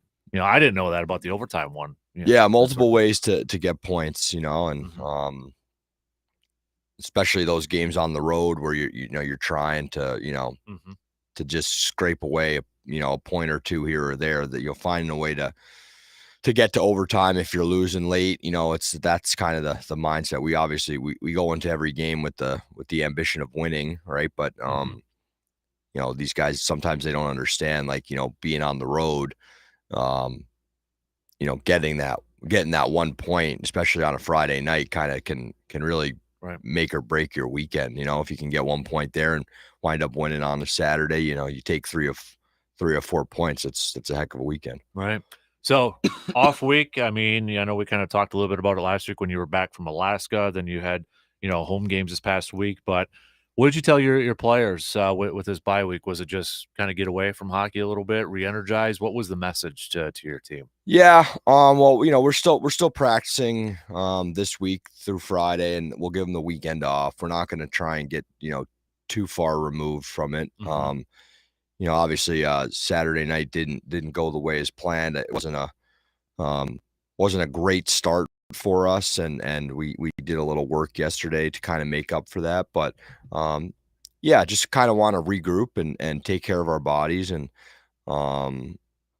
start maybe clean up some things structurally in our game this week, and look to get back to it. But obviously at the right at the 1/3 mark of the season, 20 games in, kind of a nice time for this break to kind of mentally reset. Does it feel like you're already a third of the way through the season? I mean, it feels like it just kind of, maybe for you, but maybe for the rest of us kind of watching it, doesn't seem like it's crazy. I mean, it feels like it starts and then, we're just like, boom, like here we are, but it's long when you're in it, but when you look back on it, it feels really short. You kind of get into this routine of, just the couple days of practice game, and it just starts to kind of really roll over. But yeah, I mean, it's obviously nice. It's, we're getting into November here, and I think we if we were to say before the start of the season, like, you're 12-8, 20 games in, like, I think that's something that we would say, we'd be okay with. But I believe that we have a lot more to give so far yet. Yeah, and I mean, you're looking at your upcoming schedule after this week, and you've got a heck of an opportunity to really make a push or a climb up in the standings, because you've got the Wilderness at home. Then you're at Wisconsin, rematch from this past weekend, so not a whole lot of traveling. Then you're against Fairbanks, but it's a home game, but it's not a home game, right? Yeah, you're in Minnesota. We're going to be playing them down in Marshall, Minnesota. The year that they the year that the COVID situation took place, they came down and played in Marshall. Okay. That was their home for the season, so they're gonna do a one weekend opportunity down there. They approached us about playing them down there, and it sounded like a cool opportunity. So yeah, we're gonna go down there and play 2 games. And then you've got Kenai after that, and Janesville after that too. So I mean, creeping into the new year part of that schedule there, but those are a stretch of games where you could really make a statement with the standings. For sure. Yeah, I mean, like you said, it's super tight. Everything is really close. Guys are beating you Friday night, losing Saturday night, so the thing for us is just finding a way to be a little bit more consistent. Just because you win on Friday doesn't mean you automatically win on Saturday, right? And forget sometimes that we're dealing with 16 to 19-year-old kids, right? They're up and down, and they get super confident and then super discouraged, in the same breath, right? So it's our job to kind of keep them level-headed, even-keeled, and make sure that they're just moving on to the next one. Is a lot that we talk about, whether it be the next shift or the next game or next practice. Just find a way to learn, have a short memory, and be better the next time. All right. So when you're looking at next week, just to kind of give everybody a heads up, because it is our good friends at Toys and Ford. It's a hat giveaway on the 18th. And then also it's our sister station, 98.1 Greatest Hits Pet Drive, and then Military Appreciation Night the following day on the 19th there too. So yeah, we'll be doing a jersey auction for those military jerseys. They look great. We're excited to have them. Obviously teamed up with the Harley Davidson group here in town. That's always a great night. I mean, this past weekend, I think the most disappointing thing about Saturday night is just the turnout that we had and kind of the effort that we put forth. It's like it was one of the best crowds we've had since I've been here. Outstanding atmosphere at the rink, and we didn't really give them a whole lot to cheer about. So we're hoping they give us another chance to redeem ourselves here. But yeah, I mean, it was awesome having the stands full and people, clamoring to get in the building. It just changes the feel of the game in there. Yeah, I know that was something that we kind of talked a little bit about last week. Everything in the fall sports season, if you will, is kind of winding down. For sure, yeah.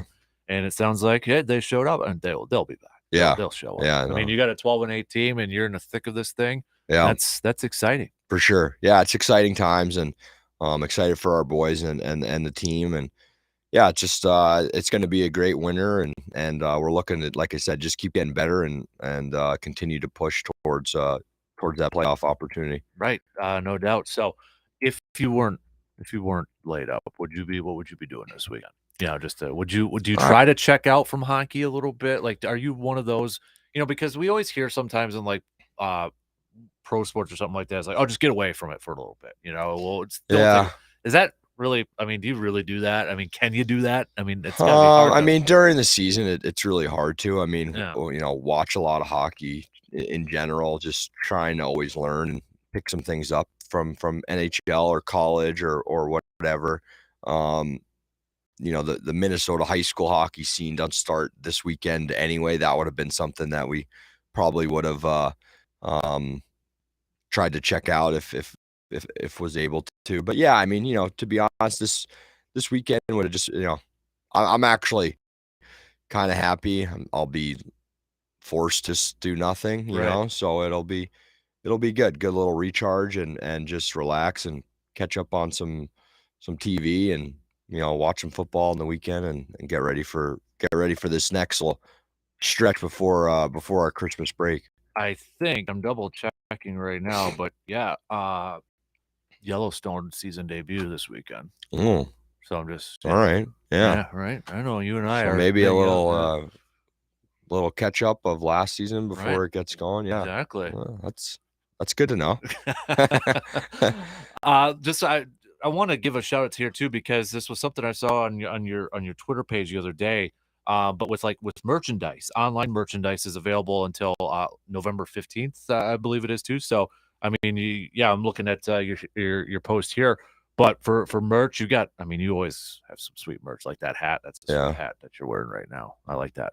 Yeah, I don't. This is a vintage item. I don't know if it's on that store, but yeah, the store is it's open for 2 weeks.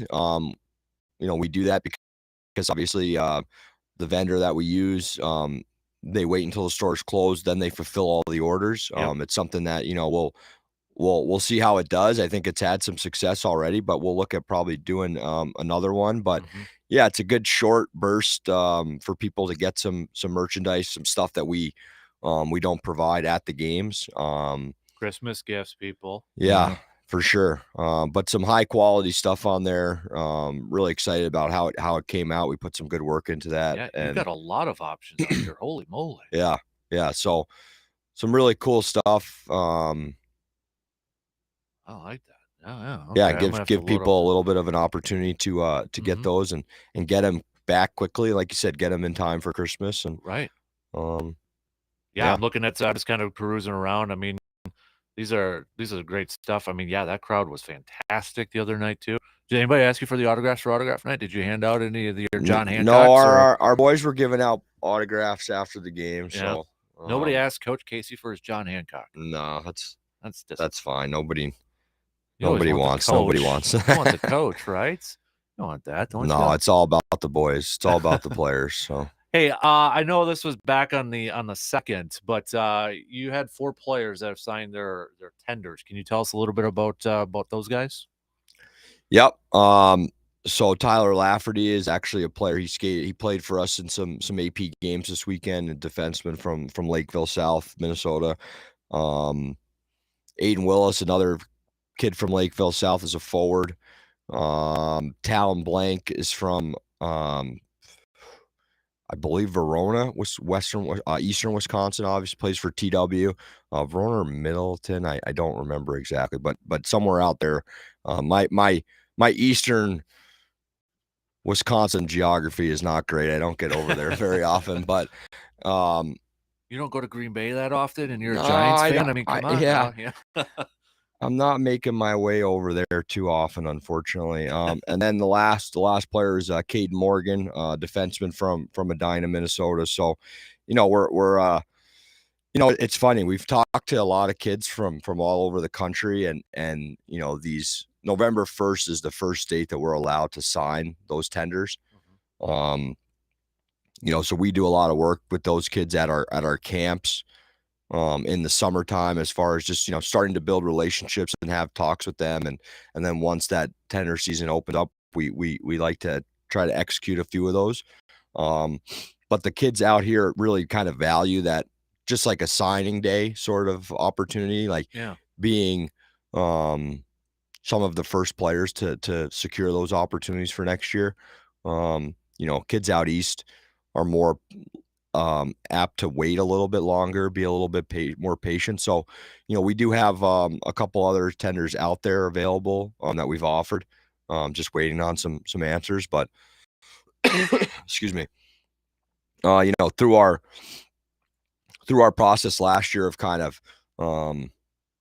selling at the deadline, we acquired a bunch of extra assets that we have to use at our disposal this year, and that we did use last year as well. So we'll be looking to kind of announce hopefully some more good signings in the next couple weeks. Awesome, good stuff there. So off week to this week. So Steel fans, you get an off week too, but next week you're back at home. So make sure you get your tickets at the door. Correct. At the door. Yep. Over there too. Yeah. Check out that online store. Only got a couple more days left, few more days here. So the 15th. So we'll retweet it, but it is on your Twitter profile page.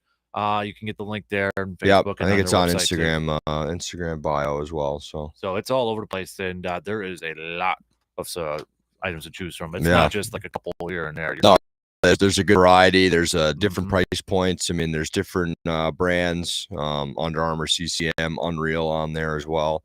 Yep. All for the kids, the youth stuff, women's stuff. It's a pretty comprehensive store.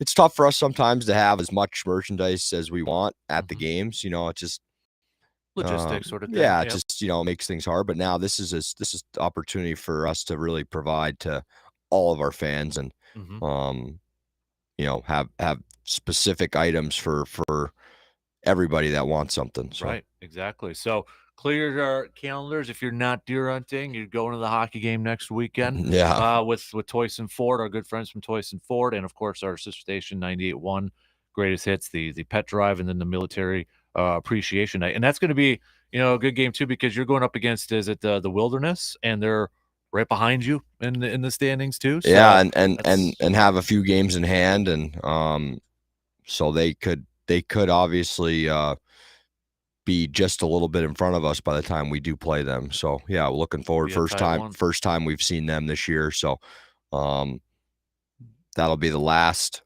opponent that we haven't faced yet within the division. So a little uncommon, kind of, sort of. Yeah, a little bit, and obviously they're have a kind of revamped roster. Lost a lot of players from last year, so but it'll be good for us to be able to watch them, this weekend, and a little bit extra time to prepare. Awesome. Well, best of luck on your wisdom teeth. I've gone through it. Thank you. My one tip: the next day, don't eat a taco salad. I did. Not the smartest plan in the book to do that. So. I'll make a note of that. Let's just say the next morning salad. I coughed up a huge blood clot. Yeah, afterwards. I know that's. I was 18 and stupid. So. Yeah, they say you got to be really careful with that stuff for the first couple hour, first day or two. Just I want a taco salad. How many taco salads have you eaten before or after that? Well, I still eat. Is that a go-to? This was. Oh, it's a good. It was like it wasn't like the shell taco salad. It was like the chip one. So it was even worse. So I wonder if it was like a after anesthesia craving, just a taco salad. I think it was. I blame my ex-girlfriend for wanting to go out to eat that next day, and then that's instead of giving that's a good thing. Yeah. So. All right, dude. Well, you have a good week. Thank you. Appreciate it. You got it. All right, we're going to take a quick break, and we'll have RJ Cardinal from the Zone in Madison joining us after these few words.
want to remind you again, this Friday, we will be doing a show from Hy-Vee for Veterans Day.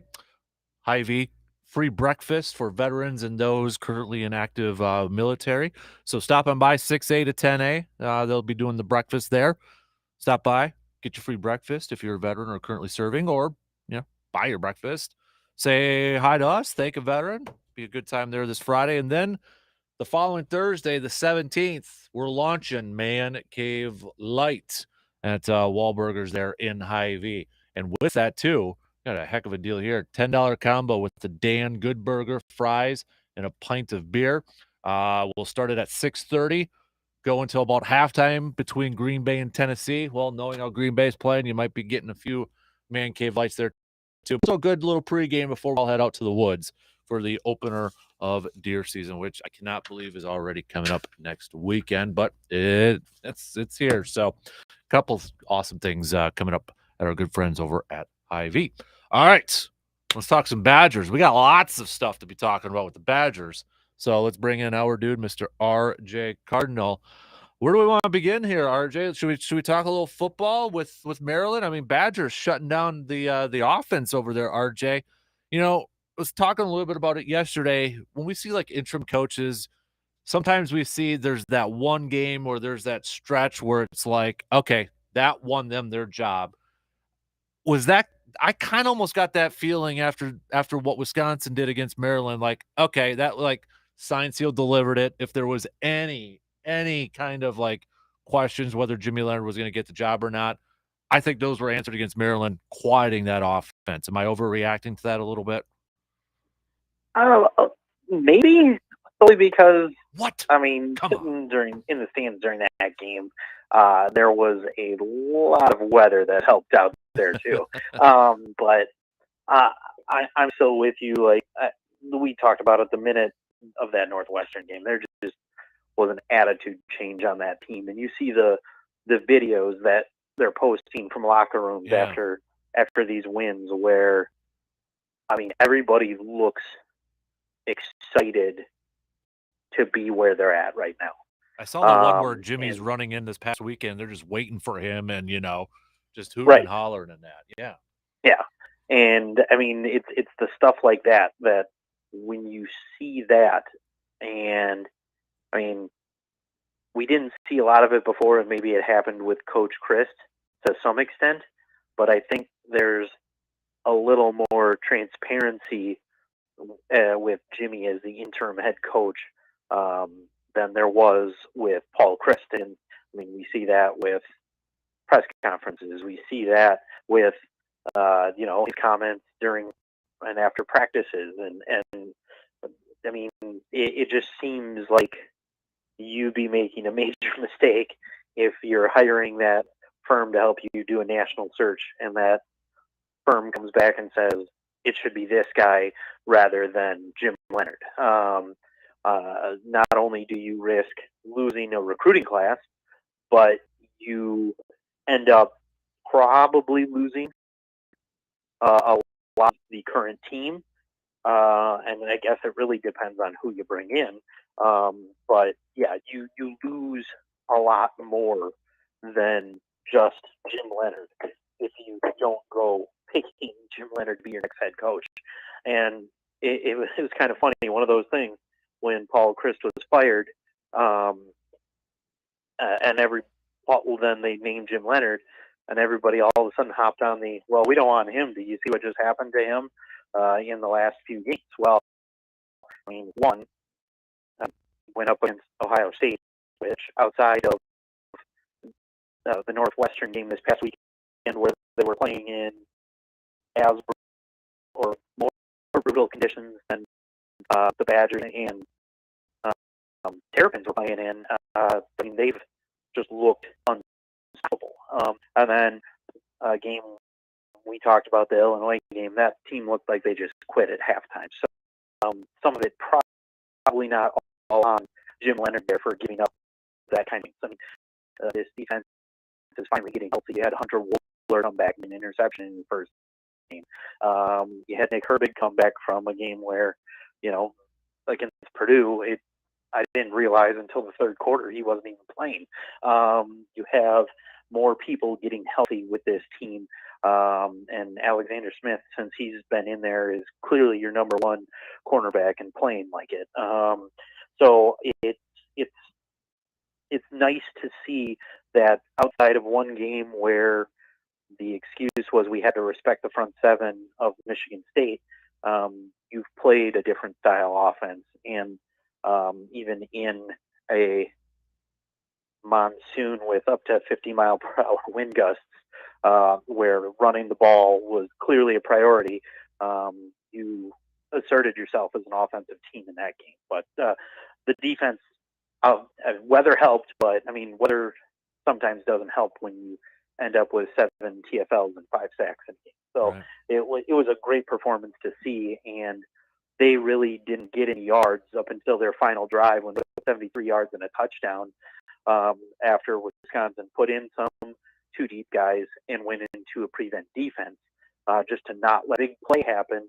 So they had to use almost 6.5 minutes to get that touchdown. And, Wisconsin ended up recovering the onside kick and ending that game. So it was really one of those kind of performances where you had that use of the weather yourself to not have a great performance. But still, Graham Mertz threw for as many yards as Talia and 1 more yard than Heisman frontrunner C.J. Stroud on the day. So that's a good performance, right, if you ask me. Some of those floating passes were a little weird.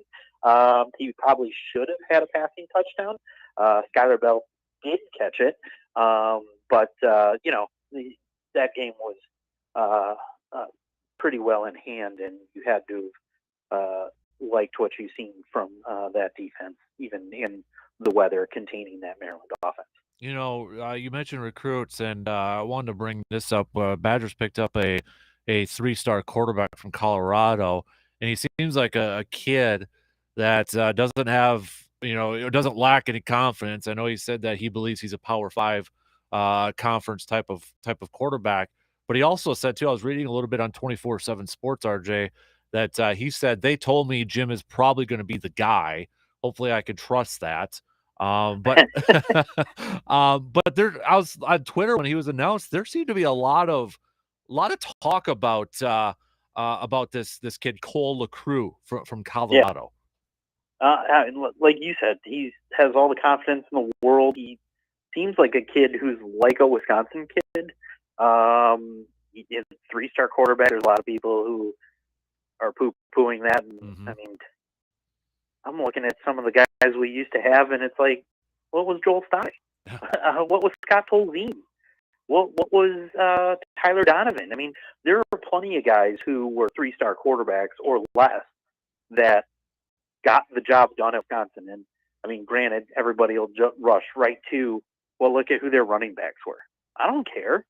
You have to at least be competent to be able to be a game manager. I mean, there are quarterbacks who can't even do that. And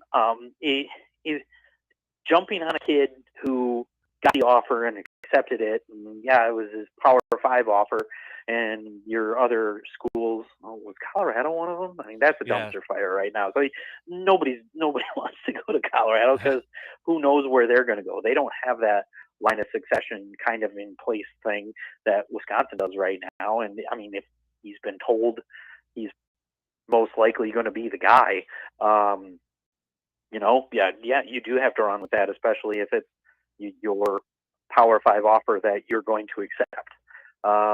Who's to say he doesn't hit the playbook card for whoever the offensive coordinator is going to be and end up being that guy who you can rely on to hand the ball off and make the plays when he needs to. I mean, we've had Wisconsin quarterbacks who nobody's ever heard of before who end up being the next guy up in case somebody gets hurt. The next guy up in case somebody gets hurt. I remember while I was in school near the end where Tolzien was 3rd or 4th string guy.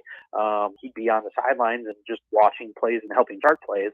And the quarterback manager would always write, "You're 2 plays away from being in a game. just as a reminder, it's like you have a shot. Yeah, and then when he became a backup quarterback, it was you're one play away, and then when he became the didn't have to write that on script anymore because he was the one taking the snaps. So it's one of those you have a kid who can have all the confidence, and normally that helps a kid out rather than hinder him. And even if you never see him play, I mean, it's not a problem to have a kid like that in the program who, if he does end up staying for his entire career, can be even a locker room guy that people respect and that kind of thing. He's RJ Cardinal, our Badger analyst, joining us here this morning. We'll get back to football and your prediction here in a minute, but a couple other things I want to hit up. Badger basketball got started last night with the victory against South Dakota. Now we got Stanford coming up this week in Milwaukee, AmFam Field there too. So, I mean, it's kind of hard to kind of gauge a South Dakota game, but I mean, Tyler Wall with a double-double, and he led the team in assists. One question I was kind of throwing out there at the beginning, RJ, last year you can make the case, obviously the offense ran through Johnny Davis. You had Brad Davis in there to kind of help him out. Is Tyler Wall potentially going to be that guy this year, or is this more of a hands-on deck? It could be Tyler Wall one day. It could be Jordan Davis the other. It can be Steven Crowell the other night. What do you think is the best approach for this team? I mean, I think it kind of depends on what we see from the guys shooting, Cly Smith looked like he's very capable of being a D1 player who's going to be a good contributor. Decision off the bench, I mean, 2 for 3 from the 3-point line, and even his miss looked good. I mean that's a good-looking shooter right there. It'll be interesting to see moving forward how this Wisconsin 3-point shooting goes, because last year was like 31%, and you shot 46 last night. It'll be interesting to see that moving forward. And I mean, South Dakota in the Summit League, I think they're in. Like, I kept saying it all night. The announcers did it on TV. This is a team who's picked to finish top 3, and depending on what publication you look for, anywhere from 1 to 3 to win the Summit League. So I mean, you're not looking at a bad team. They won 19 games last year. It's a good test, and it'll be interesting to see what translates now into a Power 5 game against Stanford coming up here on the 11th. Mm-hmm. Yeah, definitely. So, all right, so we got volleyball that's still continuing. They're just wrapping up their regular season here. They got Rutgers this Friday, and then we get to the Big Ten kind of tournament towards the end. So they're still going through their regular season, right?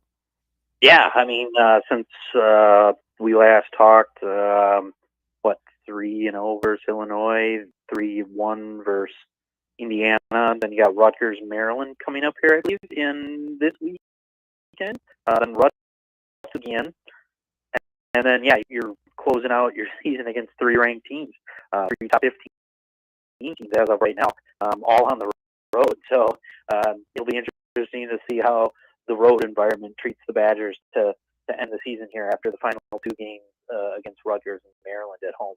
And the rest of the month in November, you're on the road until you get to the Big Tens, and they're still looking like a team that, I mean, you can't not pick against them. Maybe you will in the final 3 games, but up until then, I think you're going to have a good look at Wisconsin, and they're, I'd say, most likely going to be in the volleyball tournament. So right. We'll see how it plays out this weekend, and then going into the final 2 weeks of the year, they still should have a good shot of hopefully not dropping a loss in here during this winning streak they've had dating back to sometime in September? Yeah. Florida, I think it was, or no, they last lost to Minnesota in Minnesota. I think that was still September. So you're going on a month and a half now of winning. So hopefully that keeps up, and we can keep talking about the Badgers rising up the ranks and hopefully having a deep run in the volleyball tournament, and then moving on to sectionals or whatever you want to call them. Yeah. Regionals, sectionals. I forget if they call it anything past a regional. So, RJ, what this men's hockey team? They fell to Michigan State over the weekend. I mean, they scored 1 goal. They allowed 10. They got they're going to be in Madison for the next few weeks here. They've got Long Island University, who's 1-6-1. Then they got Lindenwood, and then they've got Michigan at the beginning of December here. I mean, I know you've talked about it off and on, hot seat for Tony Granato. I mean, when you got Long Island in that, is this a crucial part of it, the schedule here for him to maybe hold on to his job and not have an in-season firing potentially? Yeah. These next 2 series at home, you need to get sweeps. You need to get 4 wins. If you don't, I mean, I don't see how as your, and maybe his job's safe because your AD doesn't want to deal with 2 in-season coaching firings in 1 year when it's never happened before in the athletic department history. At least as far back as I could go in any sport, I couldn't find anybody getting fired in season. His job might be safe solely for the sake of he doesn't want to conduct 2 coaching searches right now. I don't know, but if you don't take 4 of 4 from Long Island and Lindenwood, you could probably start reading that writing on the wall saying he's going to be gone regardless of what happens the rest of this year, because then you get into the crux of the Big Ten schedule to really start December. You go then to the Quick Trip Holiday Face-Off and your first game against Lake Superior State, who's been doing okay as of late. Forget the other 2 teams in there. So it's one of those. I think Providence might be one of them, and there's still decent hockey teams coming in here where you could go 0-2 in your own tournament. Then you could head right back into Notre Dame, the under 18 team, Ohio State, Notre Dame again, Michigan, Minnesota, until you reach the other bottom feeder of the Big Ten with you in Michigan State. Looking at this schedule, this really might be your last shot at getting wins in these next 2 weekends. And the way you think about Wisconsin hockey, that's something that's pretty hard to fathom. But right now, the state of the program, I can't really even go into these 2 weekends thinking they're going to get 2 wins each, because you lost to Lakehead, who was looking at their schedule the other day, and they're 8-6 or 6-8 right now. They're not a good hockey team up in Canada in the collegiate ranks there. So it'll be tough. You hope that a 1-6-1 team can't come in here and even take 1 from you, but we've got a Canadian team who's, that league is not one of the well-respected leagues in the world of developing guys who are going to be playing at the NHL level and things like that. So, it's a hard ask to see this team winning a lot. And I'd still like to say I assume they'll take 4 of 4, but I don't. It's just hard to say that will happen. It needs to happen, but will it? I don't have any confidence in saying they'll get 2 sweeps the next 2 weekends here. All right, RJ, before I let you go, prediction time. What do you got for Badgers taking on Iowa this weekend? If that Iowa team shows up that kind of had a offensive awakening against Purdue, could be a little bit of trouble, but I think we have a Wisconsin defense that could probably hold Iowa in check and put them back towards their average of make their defense win the game. The only thing I worry about is Laporta, the tight end, who Iowa tight ends seem to always have big games against Wisconsin, regardless of the year and how good teams are. But I think if you have anything here where I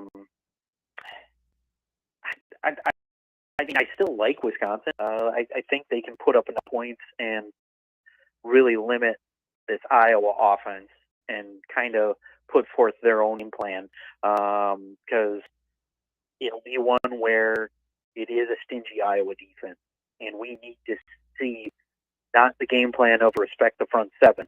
We need to see the game plan we've seen every other week outside of Michigan State and really Maryland, but that was more due to weather circumstances and just dominating the front seven there. I need to see a lot more than just run the ball, because we know this Iowa defense. I mean, they're one of the top defenses in the country. You just need to be able to limit Iowa and win the field position there. And Iowa's top players is their punter. I mean, the guy's amazing. Just keep him far enough in his own territory to not really affect the game. I mean, coffin corner, he can get those punts that land at the one and stop dead, come back a little bit. I mean, geez, the guy's amazing, and that sounds weird to say. I mean, you're admiring a punter for being one of the best players on the team, but it'll probably be go with the under. I think opened at 36. I can't see either of these teams scoring above that. So I mean, first team to get to 20 probably wins it, and maybe the first team to get to 17 wins it. Low scoring. I'll go 17-10 Wisconsin. All right, I like it. RJ Cardinal, our Badger analyst. Appreciate the time as always, buddy. Have a fantastic weekend, and we'll catch up again next week, okay? Sounds good. We will see you then. You got it. There you go. There's RJ Cardinal joining us as always every Tuesday. We got to take a quick break, and Brett Favre's in more hot water. In case you missed that, we'll tell you about it coming up after these quick words.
Wrapping things up here on this Grind My Gears Tuesday. We only got a few minutes here. In case this kind of dropped an hour ago now, it looks like maybe a couple hours ago. So Brett Favre, maybe just we know about the welfare scandal issues that are going on, and now maybe another layer to it. But according to the mothership, ESPN.com, two concussion drug companies backed by Brett Favre and enmeshed in a massive welfare fraud case overstated their NFL connections and exaggerated the known effectiveness of their drugs during efforts to raise money, according to interviews and documents reviewed by ESPN. So there's another layer to this. One of their founders, is it Jake Van Landingham? Told ESPN in an interview, "I had no idea this was welfare money, and I've always been an upstanding person when it comes to research." So, yeah. Got that. I'm sure there'll be more talked about that. Devondre Campbell, Packers All-Pro linebacker, and Dallin Levitt were on Clubhouse Live last night. This is what they had to say about their backup quarterback, Jordan Love. I think Jordan.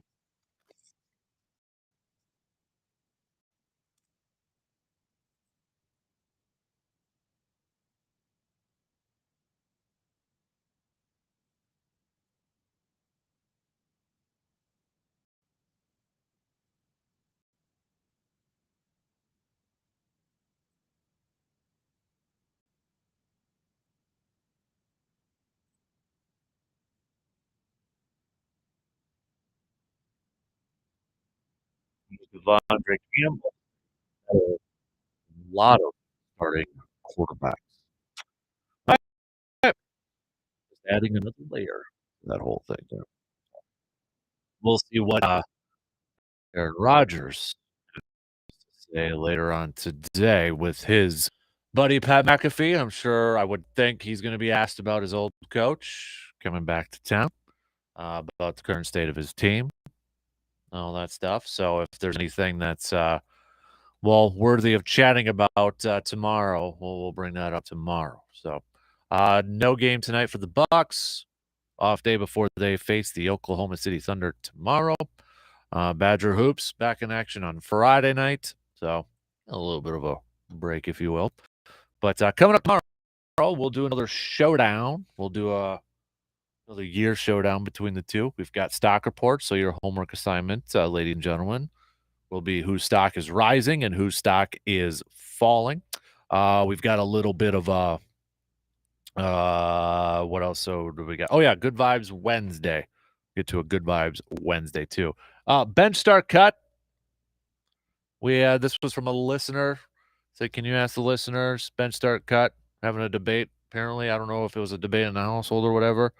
BBQ Ranch Buffalo. I'll start Buffalo. I'll bench Ranch and I'll cut barbecue. That's my pick.